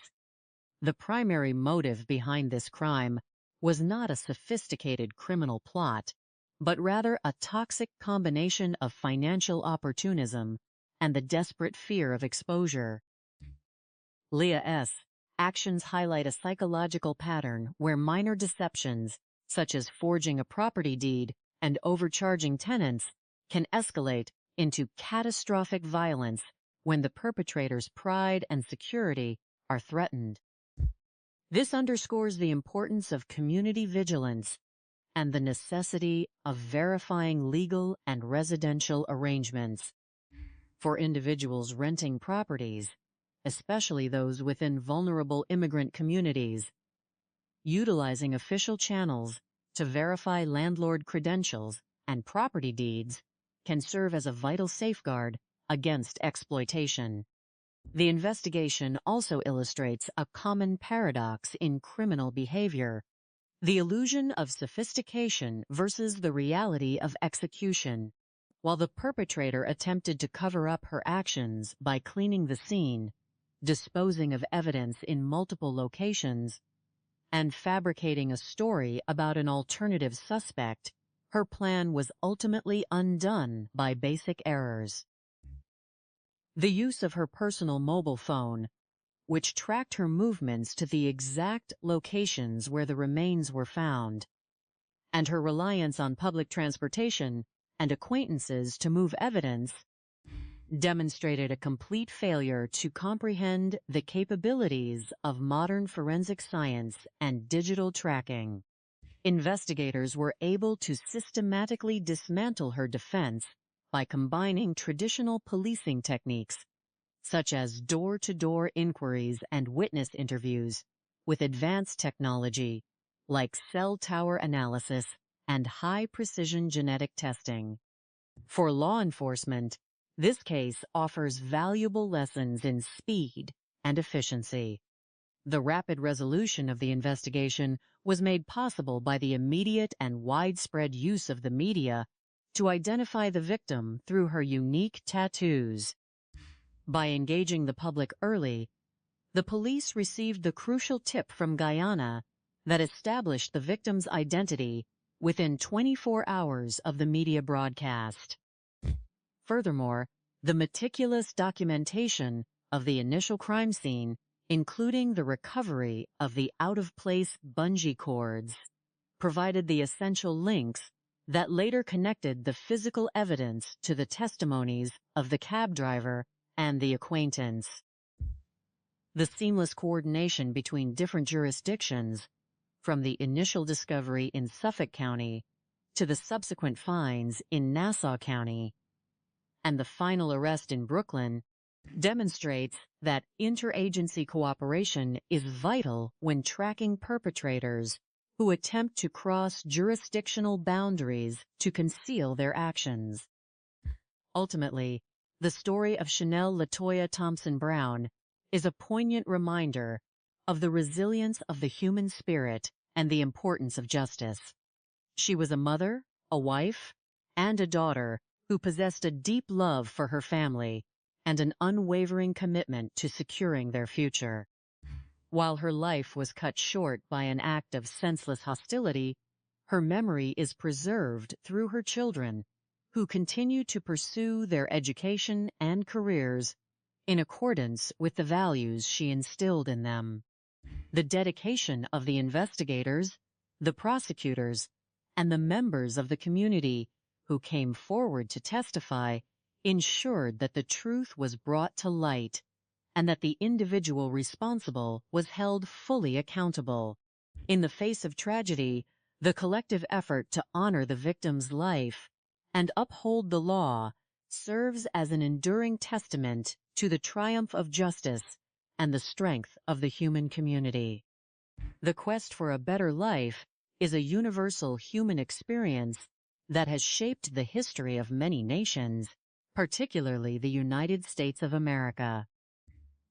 For individuals migrating from different parts of the world, this journey is often fueled by hope, determination, and the willingness to make profound personal sacrifices.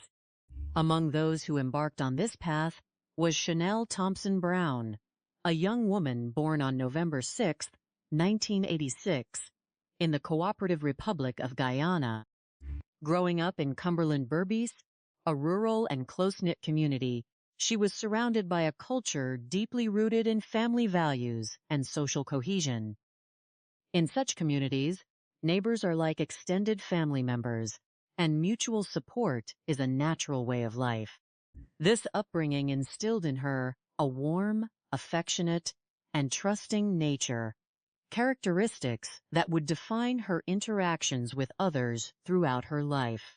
Her father, seeking to provide greater opportunities for his children, eventually migrated to the United States of America and worked diligently to secure visas for his family. At the age of 19, while waiting for her opportunity to travel, Chanel met Dale Brown, the man who would become her husband. Their relationship blossomed quickly, and after the birth of their first daughter, Gabrielle, they decided to marry. When her visa was approved, the couple faced a difficult choice, as the immigration process is often lengthy and complex. To ensure they did not lose the hard-won opportunity, They decided that Chanel would travel first to establish a stable foundation in New York, while Dale remained in Guyana to care for their growing family, which eventually included 4 children, among them twins. For several years, Chanel traveled between the 2 countries, her ambitions always tied to the goal of reuniting her family in a safe and prosperous environment. By the year 2013, the plans for her husband and children to join her in New York were actively underway. To support this effort, Chanel worked long hours at a major department store in Manhattan, often seeking overtime opportunities to earn extra income. She was known to be a homebody dedicated entirely to her work and her family, with very little interest in social activities outside her professional circle. It was during her time working in Manhattan that she met Leah Cuevas, a co-worker of Trinidadian descent. The shared Caribbean heritage of the 2 women quickly created a bond of friendship, as they both understood the unique challenges and aspirations of immigrant life. Leah, who lived in Brooklyn with her Dominican husband, seemed to be a friendly and bubbly person who often carried a Bible, presenting an image of a trustworthy and supportive friend. The high cost of living and the scarcity of affordable housing in New York are well-known challenges that many newcomers must navigate. Recognizing the financial struggles of her friend, Leah offered to rent Chanel a room in a Brooklyn brownstone building at a highly discounted rate of $400 per month, a sum that included utility costs. For someone working hard to save every dollar for her family, this offer seemed like an extraordinary opportunity, and Chanel accepted it with gratitude. The arrangement also brought the 2 women closer, as Leah lived on the first floor of the same building, while Chanel occupied a room on the 2nd floor. However, the apparent generosity of Leah was merely a facade masking a complex web of deception and control. To understand why such tragic cases occur, it is essential to analyze the underlying motives and the systemic vulnerabilities that perpetrators exploit. Many crimes of this nature are not isolated events of sudden passion, but are instead the culmination of ongoing fraudulent behavior, manipulation, and the fear of exposure. Leah had established an elaborate deception by posing as the landlord and owner of the Brooklyn brownstone, collecting rent from Chanel and other tenants, including a couple living across the hallway. In reality, Leah had no legal ownership of the property and no right to collect rent or manage the building. She maintained control over the tenants through intimidation, and by keeping the electrical system of the building routed through her own apartment, which allowed her to shut off the power whenever she was displeased with the residents. The other tenants were aware of the deception, but remained silent under duress, fearing eviction or retaliation. The delicate balance of this fraudulent scheme began to disintegrate when Leah demanded more money from the other tenants. Refusing to comply, they finally disclosed the truth to Chanel, revealing that Leah was not the property owner and was charging Chanel significantly more than the other occupants because of her trusting nature. This revelation deeply hurt Chanel, who felt betrayed by a person she considered a close friend. Because she could not afford to move out immediately, Chanel kept this knowledge to herself for approximately 2 weeks while she planned her next steps. However, the tension reached a boiling point on the 4th of July, 2014, when Leah shut off the electricity in the building. Unable to prepare for work, Chanel confronted Leah, and a heated argument ensued. During this confrontation, Chanel accused Leah of financial exploitation and exposed a deeply personal secret regarding an extramarital affair that Leah was having, Speaking of this, in the presence of the husband of Leah, this exposure threatened both the financial fraud and the marriage of Leah, causing her to react with extreme anger and verbal threats. The situation became so intense that officers from the New York City Police Department were called to the scene to restore order and separate the two women. The following day, July 5th, 2014, would prove to be fateful. Chanel returned to the residence in the afternoon after completing her laundry. Neighbors walking down the block observed her, heading toward the building with her shopping cart. Later, they noticed her laundry cart and slippers placed outside the door of the apartment of Leah, and they heard the voice of Chanel expressing fear and apologizing, followed by the sounds of a physical struggle that eventually fell silent. Later that day, the neighbors observed Leah mopping the floor of the hallway with bleach, a detail that would later become a critical piece of evidence. On the morning of July 8, 2014, the tragic consequences of this confrontation began to unfold when two construction workers taking a shortcut through a wooded lot in Bayshore, New York, discovered a female torso. The remains were found without a head, arms, or lower legs, and there was no blood in the immediate vicinity, indicating that the individual had been deceased elsewhere, and the remains subsequently transported to the site. The relatively preserved state of the remains, despite the 80-degree summer heat, suggested that they had been placed there recently. Law enforcement officers immediately secured the area and began a meticulous search, quickly locating the lower legs approximately 20 feet away. The legs bore distinctive tattoos, one reading angel and the other featuring the letters C and T. Homicide investigators photographed the tattoos and utilized the local news media to seek information from the public. The coverage reached far beyond New York, prompting a phone call from Dale Brown in Guyana, who suspected the remains might be those of his wife, as she had ceased answering his calls and text messages after the morning of July 5th. He confirmed that Chanel possessed tattoos on her legs matching those descriptions, as well as a third tattoo of her own name on her arm. The confirmation of the identity of the victim allowed the police to focus their efforts on reconstructing her final days. As the investigation progressed, additional discoveries were made in neighboring Nassau County. On July 9, 2014, a homeowner in Hempstead reported finding an arm in the hedges of his front yard, followed by the discovery of a second arm half a mile away the next day. The second arm featured a tattoo with the name Chanel, establishing a direct connection to the victim.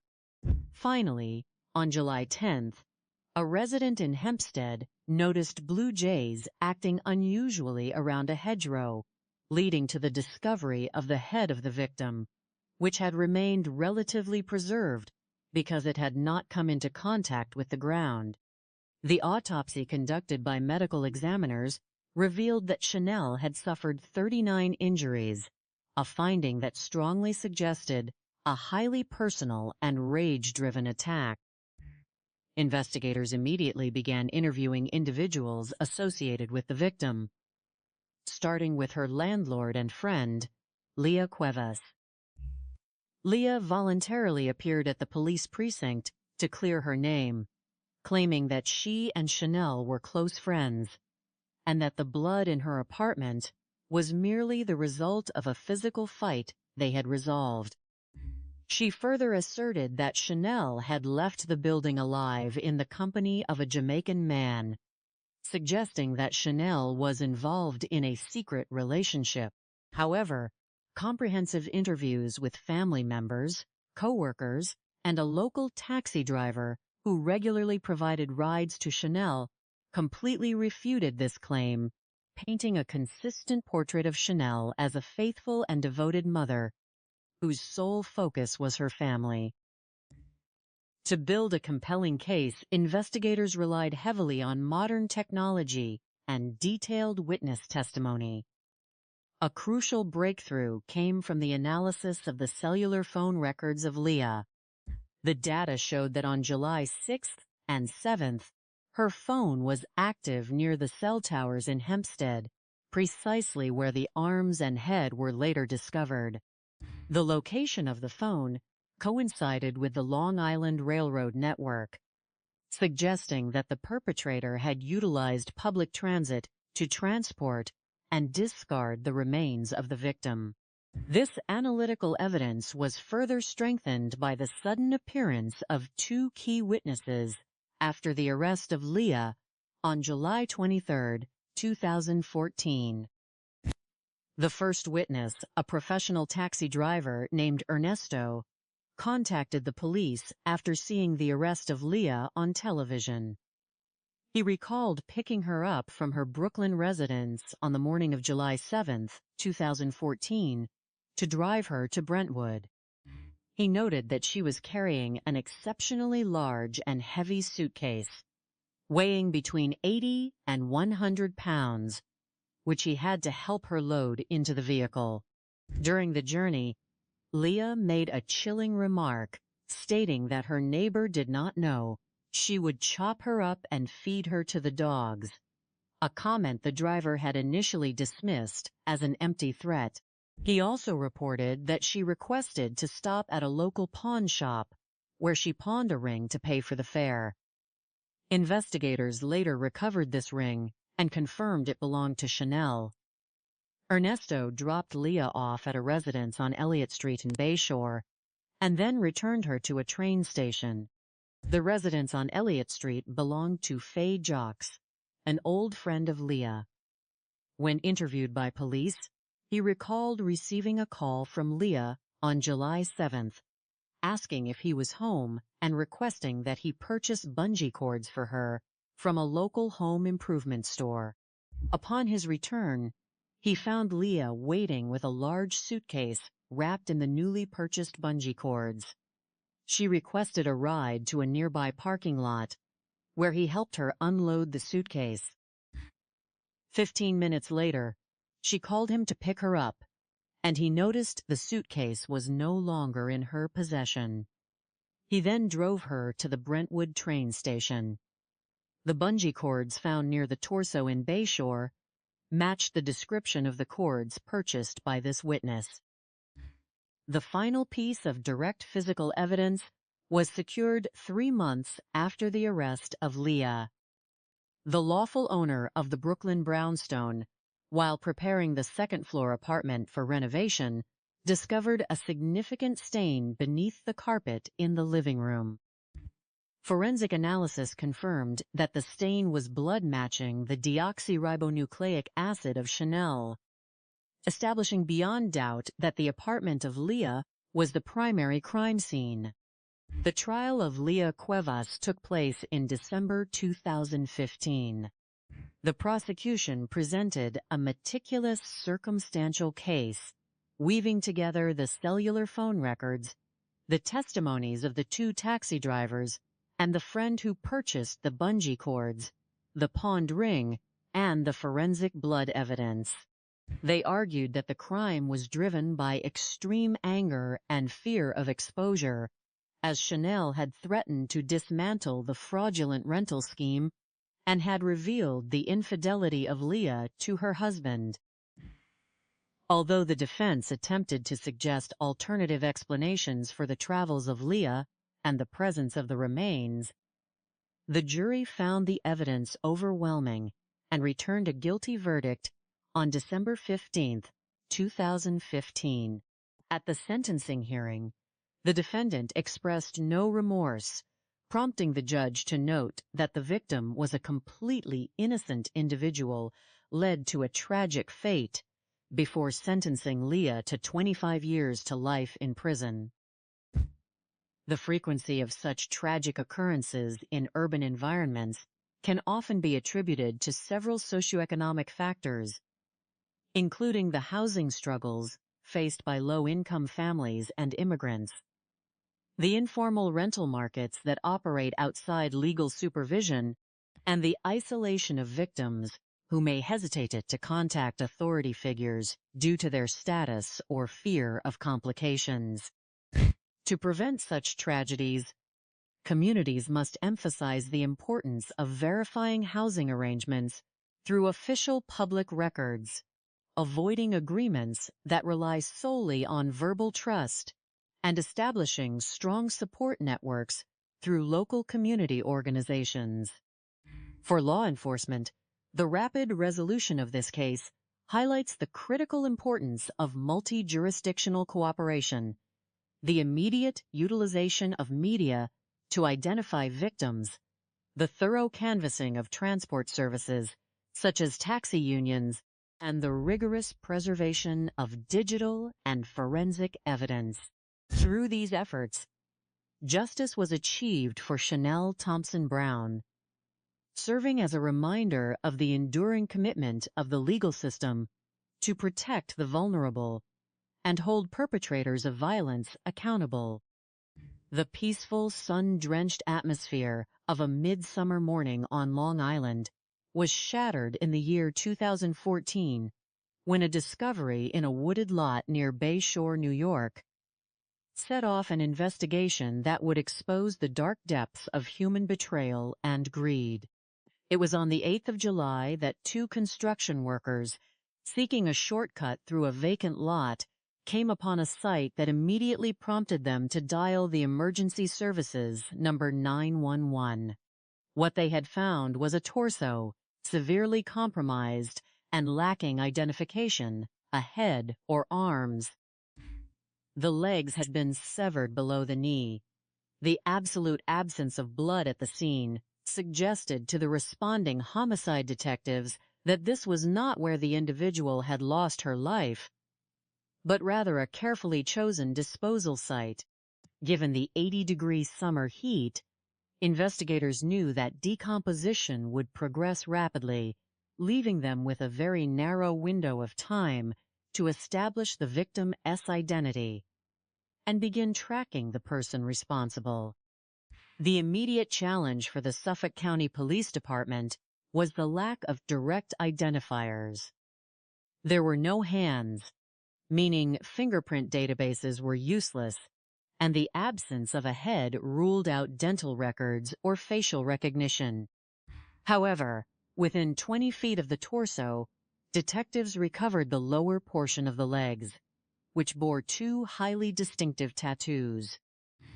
One leg had a tattoo that read the word angel, while the other displayed what appeared to be the letters G and T, though closer inspection suggested it might be the letters C and T.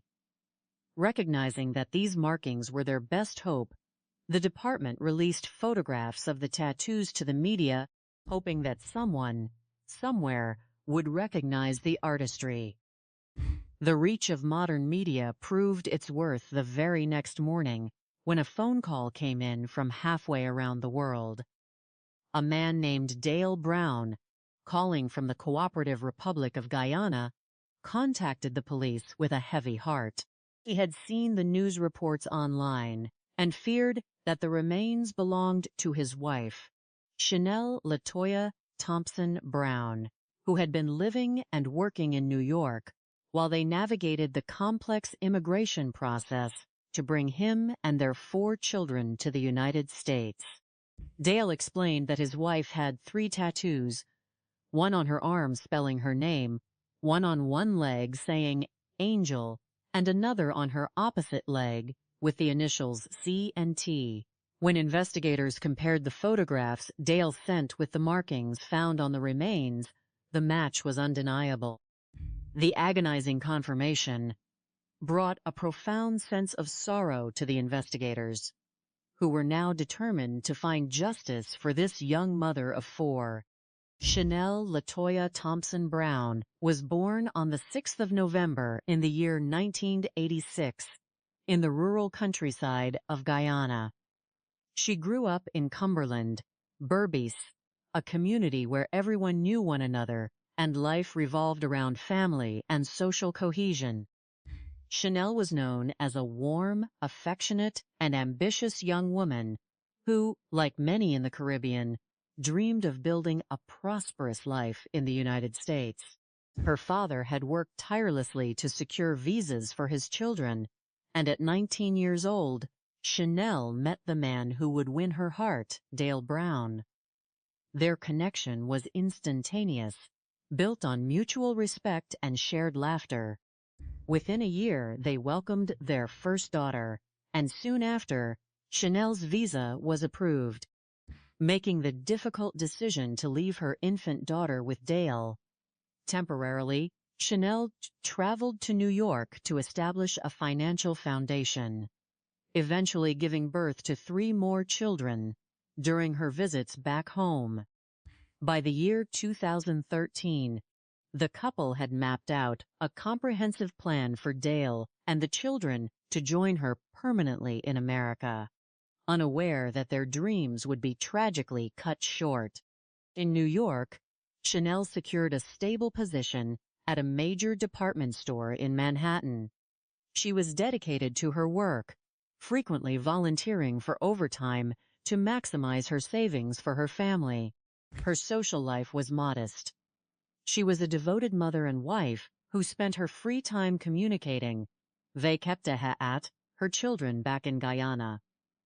It was through her employment that she met Leah Cuevas, a colleague who also had Caribbean roots, hailing from Trinidad. The shared experience of being immigrants in a bustling metropolis created an immediate bond between the two women. Leah, who lived with her husband in a multi-family brownstone in Brooklyn, presented herself as a warm and supportive figure. Recognizing Chanel's financial struggles and her need for affordable housing, Leah offered to rent her a room in her building on Sumter Street for the remarkably low sum of $400 a month, including utilities. For Chanel, this seemed like an answered prayer, an opportunity to save even more money for her family's relocation. However, the arrangement was built on a foundation of deception.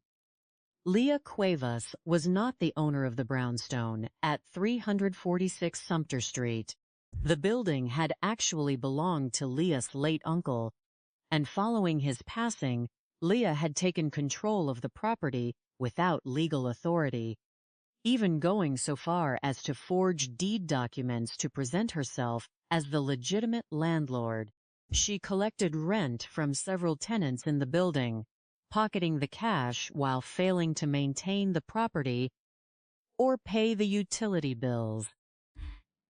To maintain control over her tenants, Leah kept the building's main electrical connection running through her own first-floor apartment, occasionally shutting off the power when she was displeased with someone.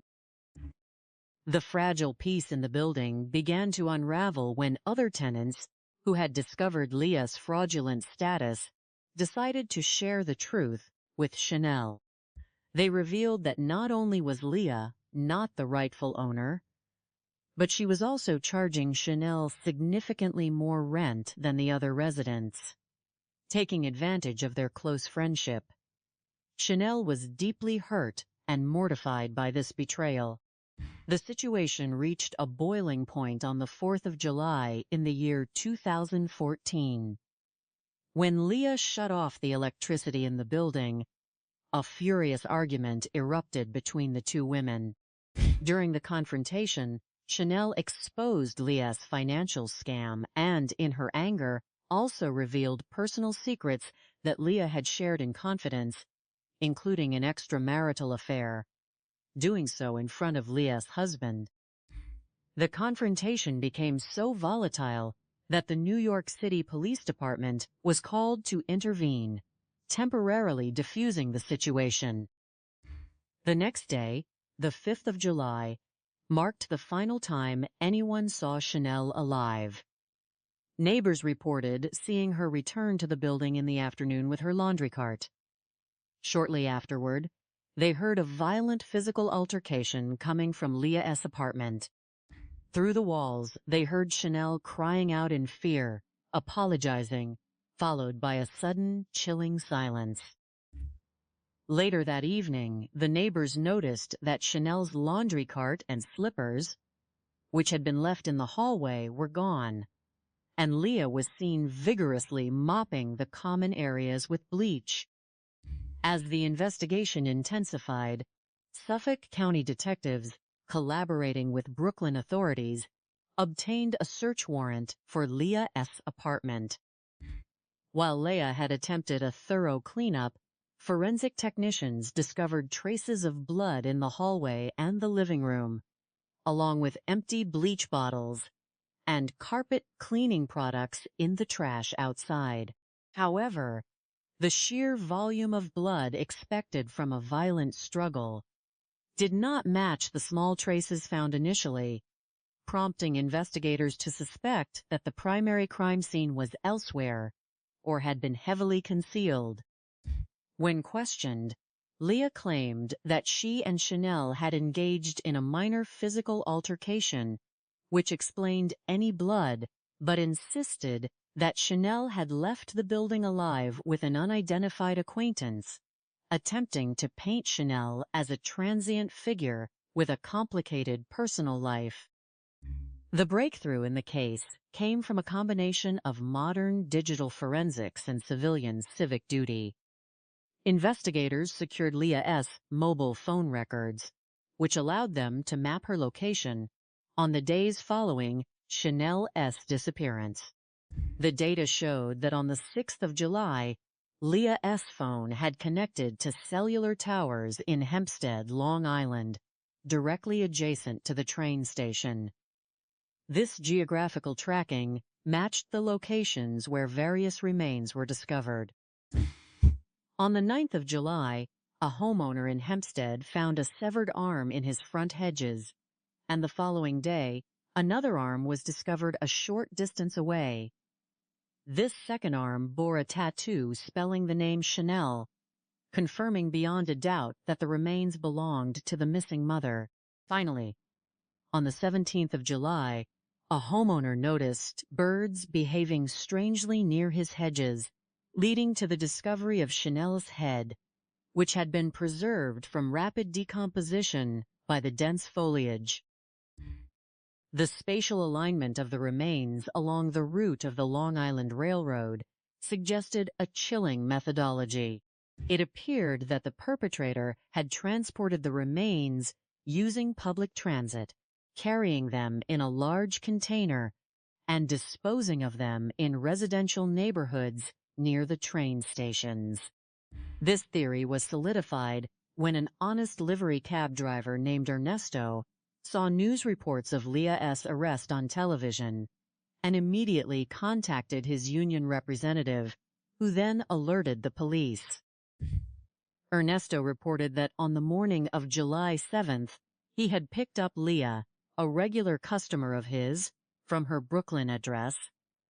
She was accompanied by an exceptionally heavy suitcase, estimated to weigh between 80 and 100 pounds, which required his assistance to lift into the trunk.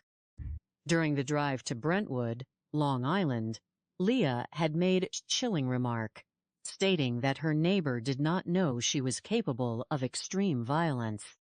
Ernesto's testimony led investigators to a residence on Elliott Street, where Leah S.'s longtime friend Faye Jocks lived. Faye Jocks confirmed that Leah had arrived at his home with a large suitcase secured with bungee cords that he had purchased for her at her request. These bungee cords perfectly matched the cords recovered near the torso in Bay Shore. Faye had driven Leah to a nearby parking lot where he helped her unload the heavy suitcase, believing she was visiting her sister who lived in the area. When he returned to pick her up 15 minutes later, the suitcase was gone. Additionally, investigators visited a local pawn shop where Leah had pawned a gold ring immediately after her trip to Long Island. The jewelry was identified by Dale Brown as belonging to his wife, providing a direct financial link between the perpetrator and the victim's personal belongings. The final piece of physical evidence was secured months later, in the autumn of the year 2014, when the legitimate owner of the Sumter Street building began renovations on Leah's former apartment. Upon lifting the living room carpet, workers discovered a massive, deep blood stain that had saturated the padding beneath. Forensic analysis confirmed that the blood belonged to Chanel LaToya Thompson Brown, with a probability match of 1 in 2.4 sextillion, establishing the apartment as the definitive crime scene. In December of the year 2015, Leah Cuevas stood trial for second-degree murder. The prosecution built a meticulous, circumstantial case, weaving together cell phone records, taxi driver testimony, forensic blood evidence, and the accounts of the neighbors who had heard the final struggle. Despite the defense attempts to offer alternative explanations, the jury took only a few hours to return a guilty verdict. At her sentencing, Leah displayed no remorse, claiming she was a victim of a conspiracy. The presiding judge rejected her claims, noting that the only true victim was the young mother who had been lured into a trap of greed and rage. Leah Cuevas was sentenced to 25 years to life in prison. Analyzing this tragic case reveals profound insights into the psychology of property disputes and the devastating consequences of unchecked greed. The motive for this crime was rooted in the desperate desire of the perpetrator to protect a lucrative financial fraud. For Leah Cuevas, the building on Sumter Street was a source of illicit income that allowed her to live beyond her means. When Chanel threatened to expose this deception to the authorities and to Leah's husband, the threat to Leah's lifestyle and social standing triggered a homicidal rage. Such cases occur with tragic frequency in high-density urban areas where affordable housing is scarce, creating vulnerable populations of tenants who are easily exploited by unscrupulous individuals posing as landlords. The sophistication of the criminal in this instance was entirely illusory, undermined by a series of monumental errors that highlighted her hubris. While she believed she had committed a crime without witnesses, she failed to realize that modern technology and the conscience of ordinary citizens would quickly dismantle her cover-up. She utilized public transportation and local taxi services to transport evidence, leaving a clear digital and testimonial trail. Her belief that she could wash away the physical evidence with household bleach was thoroughly debunked by forensic science, which successfully recovered DNA from the saturated carpet, padding months after the event. For the law enforcement community, this case offers valuable lessons in the power of multi-jurisdictional cooperation and rapid information sharing. The seamless coordination between the Suffolk County Police Department, the Nassau County authorities, and the New York City Police Department allowed investigators to connect scattered evidence across a wide geographical area. The decision to leverage the media to share details of the victim's tattoos was crucial in establishing her identity within 24 hours, preventing the case from turning cold. From a community perspective, this tragedy highlights the importance of institutional vigilance and tenant education.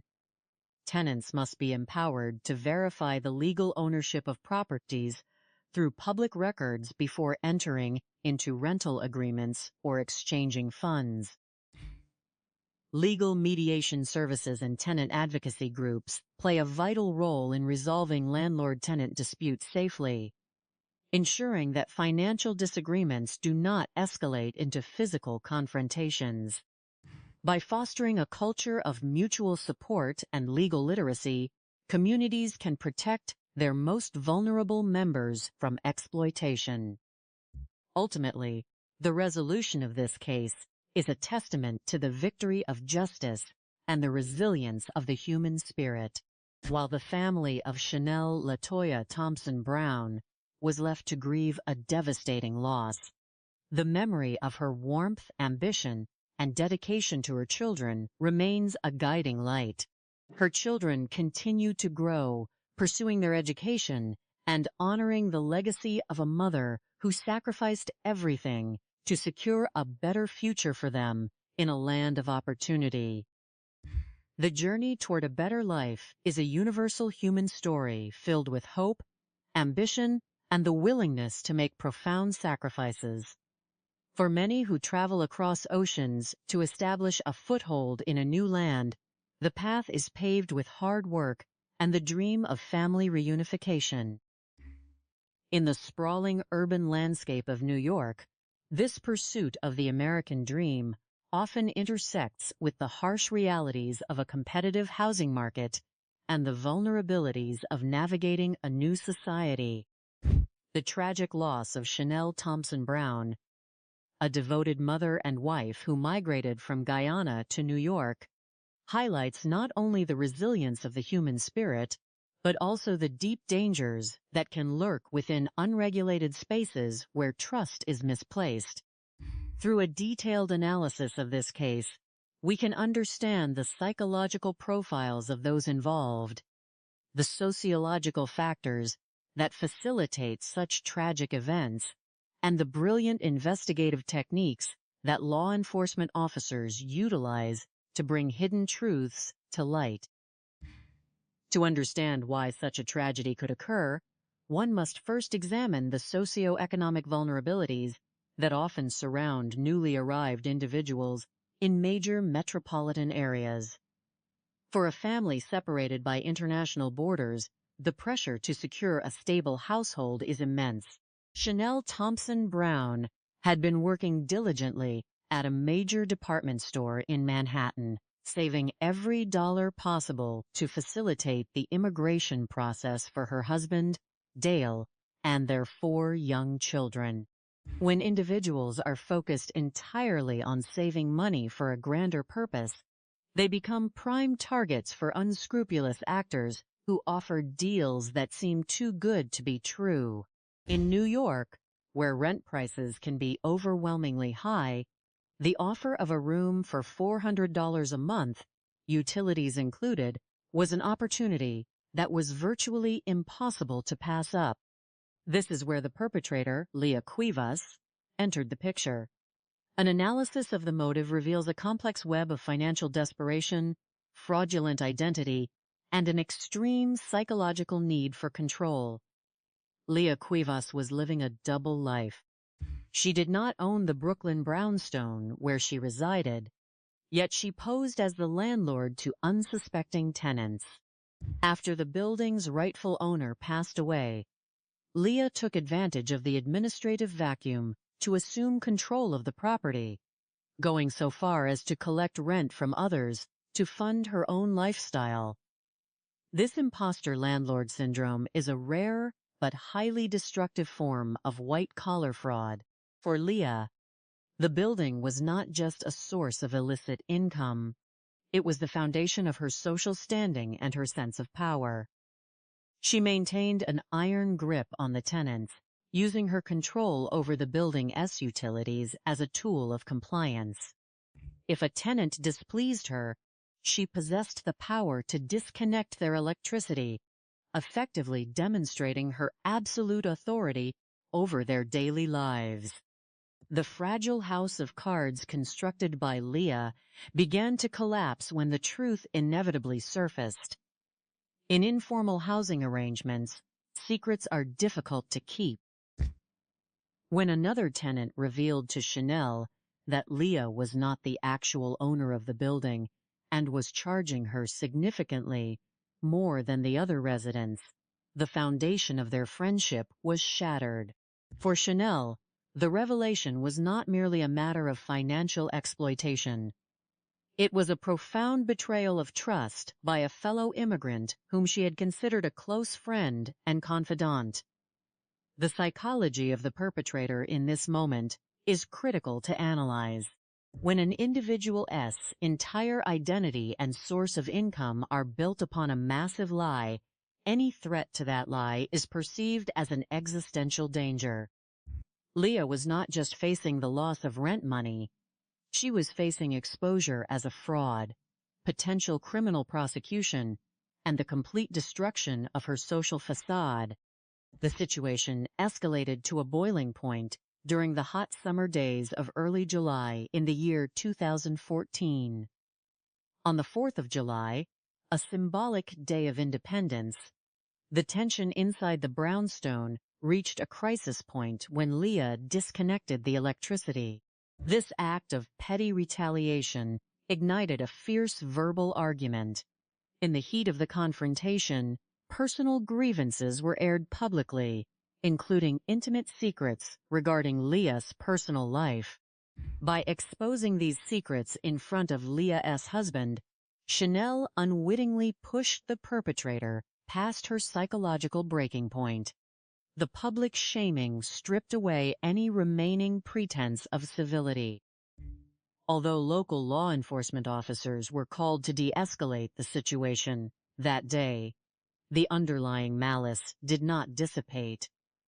It merely simmered beneath the surface, waiting for the next opportunity. The following day, July 5, 2014, marked the tragic end of Chanel's journey. Neighbors later recounted hearing the sounds of a physical altercation coming from the first-floor apartment. The human ear is remarkably adept at recognizing the sounds of genuine fear, and the witnesses recalled hearing Chanel pleading in a frightened voice before a sudden, chilling silence fell over the building. In the immediate aftermath of this confrontation, the behavior of the perpetrator shifted from frantic rage to cold, calculating concealment. Leah was seen by neighbors performing domestic chores, specifically mopping the floor with large quantities of bleach, an attempt to erase the physical evidence of her actions. This transition from an emotional outburst to a highly organized cleanup operation is a classic psychological indicator of a criminal trying to regain control. However, the sheer volume of trauma inflicted during the physical confrontation made a complete restoration of the scene impossible. To transport the evidence of her crime away from the urban center, Leah devised a plan that she believed was highly sophisticated, but was actually riddled with logistical vulnerabilities. She packed a large, heavy suitcase with the physical remains and prepared to dispose of them across Long Island, believing that distance and fragmentation would prevent identification and break any connection to her Brooklyn residence. On the morning of July 8, 2014, the quiet community of Bay Shore, New York, was thrust into the national spotlight when two construction workers taking a shortcut discovered a deceased female torso in a wooded lot. The initial response of the community and the media was one of intense anxiety. Just 3 years prior, the region had been gripped by the mystery of the Gilgo Beach serial killings, where multiple bodies had been discovered along the shoreline. The sudden appearance of dismembered remains in Bay Shore naturally led to widespread speculation that an active serial killer had returned to hunt. This media frenzy created immense pressure on the Suffolk County Police Department. In high-profile cases, the ability of investigators to ignore public clamor and focus strictly on the physical evidence is paramount. The physical state of the remains presented a massive challenge for the forensic team. Without a head or hands, standard methods of identification, such as dental records or fingerprint analysis, were completely unavailable. However, The investigators recognized that every physical body carries its own unique history. They meticulously documented 2 distinct tattoos on the legs, one reading the name Angel and the other featuring the letters C and T. Recognizing the power of public cooperation, the police released photographs of these tattoos to the media. This strategic decision paid off almost immediately. Halfway around the world in Guyana, Dale Brown saw the news reports and contacted the authorities, fearing the worst for his beloved wife. He was able to confirm her identity by describing her distinctive tattoos, including a third one bearing her name, Chanel, which was located on an arm that had not yet been recovered. With the victim identified, the focus of the investigation shifted from a mysterious, random serial killing to a highly targeted personal crime. The forensic autopsy revealed that the victim had suffered 39 separate physical injuries. In the field of criminal psychology, this level of extreme trauma is known as overkill. It strongly suggests a crime of passion, where the perpetrator is driven by intense personal rage, hatred, or fear, rather than the detached, clinical execution characteristic of a serial offender. This crucial detail allowed detectives to rule out any connection to the Gilgo Beach cases and narrow their focus to the victim's immediate social circle. They kanoave kep. They were looking for someone who had a deep emotional grievance against Chanel. As the police began to map out the victim's final days, the intricate details of Leah S.'s attempt at concealment began to unravel. On the day after the discovery in Bay Shore, a resident in Hempstead, Nassau County, located approximately 25 miles away, discovered a severed arm in his front yard hedges. The following day, another arm was discovered nearby, featuring a manicure that matched the first and the distinctive tattoo of the name Chanel. Finally, on July 17th, a resident noticed blue jays behaving unusually around a hedgerow, leading to the discovery of the victim's head. The geographic distribution of these remains seemed chaotic at first glance, but to analytical investigators, it represented a clear transit path. The police turned to modern technology to trace this path, utilizing cell site analysis to map the location of Leah S.'s mobile phone during the critical period. The results were stunning.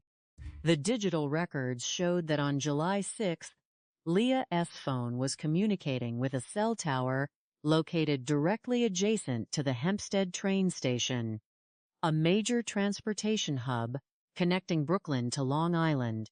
This evidence suggested a scenario that seemed almost unfathomable: a perpetrator using public transit to transport and discard evidence of a major crime. Leah had traveled along the railway line, walking through residential neighborhoods and placing remains in hedges, believing that by dispersing them in different jurisdictions, she would confuse the police and escape detection. This reliance on public transit and complex logistics highlights the irony of the criminal mind. Many perpetrators believe they are committing the perfect crime by introducing complexity into their plans, failing to realize that complexity only increases the number of opportunities for detection. Every train ticket purchased, every mobile phone ping, and every interaction with a bystander leaves a permanent footprint. This was illustrated perfectly when a livery cab driver named Ernesto came forward kepte hot vital information. After seeing Leah S. arrest on the television news, Ernesto contacted his union officials, who immediately alerted the police. Ernesto's testimony provided the direct physical link that the prosecution needed. He recounted picking up Leah from her Brooklyn address on the morning of July 7, 2014. He described her as being incredibly stoic and calm, carrying an exceptionally large suitcase that he estimated to weigh between 80 and 100 pounds. The weight was so significant that Ernesto had to assist her in lifting it into the trunk of his vehicle. During the drive to Long Island, Leah made a chillingly ironic comment, complaining about her neighbor and stating that she would like to feed her to the dogs. At the time, Ernesto dismissed it as mere hyperbole, a dramatic expression of frustration. He drove her to a residence in Brentwood, where they left the suitcase, before dropping her off at a nearby train station. The residence in Brentwood belonged to an old friend of Leah S. named Faye, who also became a crucial witness. Faye recounted that Leah had arrived at Mota's home and asked him to purchase a set of bungee cords for her, which he did. She then requested a ride to a parking lot in Bay Shore. When they arrived, Faye helped her unload the heavy suitcase, which was now wrapped tightly with the newly purchased bungee cords. These cords matched the exact descriptions of the items recovered by police near the torso in Bay Shore. After leaving her with the suitcase, Faye departed, only to receive a phone call 10 minutes later asking to be picked up again. When he returned, the suitcase was gone. Despite the mounting circumstantial evidence, investigators still faced a significant challenge. They had not yet identified the primary crime scene. While they suspected the violent confrontation had occurred inside Leah S. Brooklyn apartment, their initial search warrant had yielded only minimal traces of blood, bleach bottles, and cleaning supplies. This lack of massive physical evidence was a point of concern as they prepared for trial, as a defense attorney could argue that the crime had occurred elsewhere. However, 3 months after the arrest, a final piece of evidence emerged through a stroke of luck and the diligence of the property's rightful owner.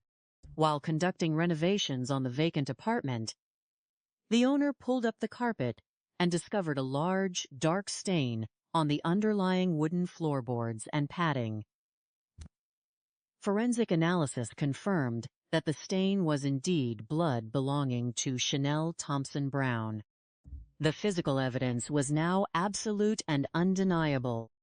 The trial of Leah Cuevas in December of 2015 was a masterclass in prosecutorial diligence. In cases relying entirely on circumstantial evidence, the prosecution must construct a seamless narrative that eliminates any reasonable doubt. They successfully painted a picture of a desperate woman whose fraudulent housing empire was threatened by an honest tenant. The defense attempts to portray the victim as a transient individual who had run away with a mysterious companion were easily dismantled by the sheer weight of the forensic timeline, the cell phone records, and the consistent testimonies of the cab driver and the neighbors. The jury deliberated for only a few hours before returning a verdict of guilty of murder in the second degree. During her sentencing hearing, Leah Cuevas showed a complete lack of remorse, attempting to portray herself as a victim of a grand conspiracy. The presiding judge, however, delivered a powerful rebuke, stating that the only lamb led to slaughter in this case was Chanel Thompson Brown. He sentenced her to 25 years to life in prison, ensuring that she would spend the majority of her remaining years behind bars, stripped of the false authority she had tried so desperately to protect. The resolution of this case offers profound lessons for community safety, the prevention of fraudulent housing schemes, and the protection of vulnerable populations. To prevent such tragedies, it is essential to establish stronger mechanisms for housing verification, particularly in immigrant communities where informal subletting is common. Residents must be educated on how to verify property ownership through public records, which are often available online through municipal registries. Any request for rent payments should be accompanied by formal lease agreements and written receipts, creating a clear paper trail that deters fraudulent actors. Furthermore, when interpersonal disputes escalate to the point of threats or utilities being disconnected, residents should immediately involve local housing authorities, legal aid organizations, or law enforcement, rather than attempting to resolve the conflict privately. For law enforcement agencies, the speed at which this case was solved highlights the immense value of rapid community outreach, interagency cooperation, and the integration of digital forensics. By immediately utilizing the media to share distinctive details like the tattoos, the police bypassed the traditional delays of identification, allowing the victim's family to provide the crucial starting point for the investigation. Additionally, the seamless cooperation between the Suffolk County, Nassau County, and New York City police departments allowed them to track the suspect across jurisdictional boundaries, proving that modern criminals cannot find safety by simply moving across county lines. Ultimately, the story of Chanel Thompson Brown is a testament to the enduring power of family love and the ultimate triumph of justice. Though her life was tragically cut short, her memory lives on through her husband and her 4 children, who continue to pursue their education and build their lives in her honor.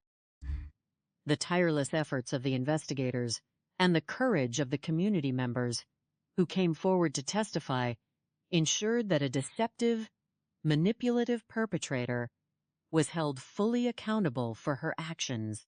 This case serves as a powerful reminder that while evil may attempt to hide behind a mask of normalcy, the truth will always find a way to shine through.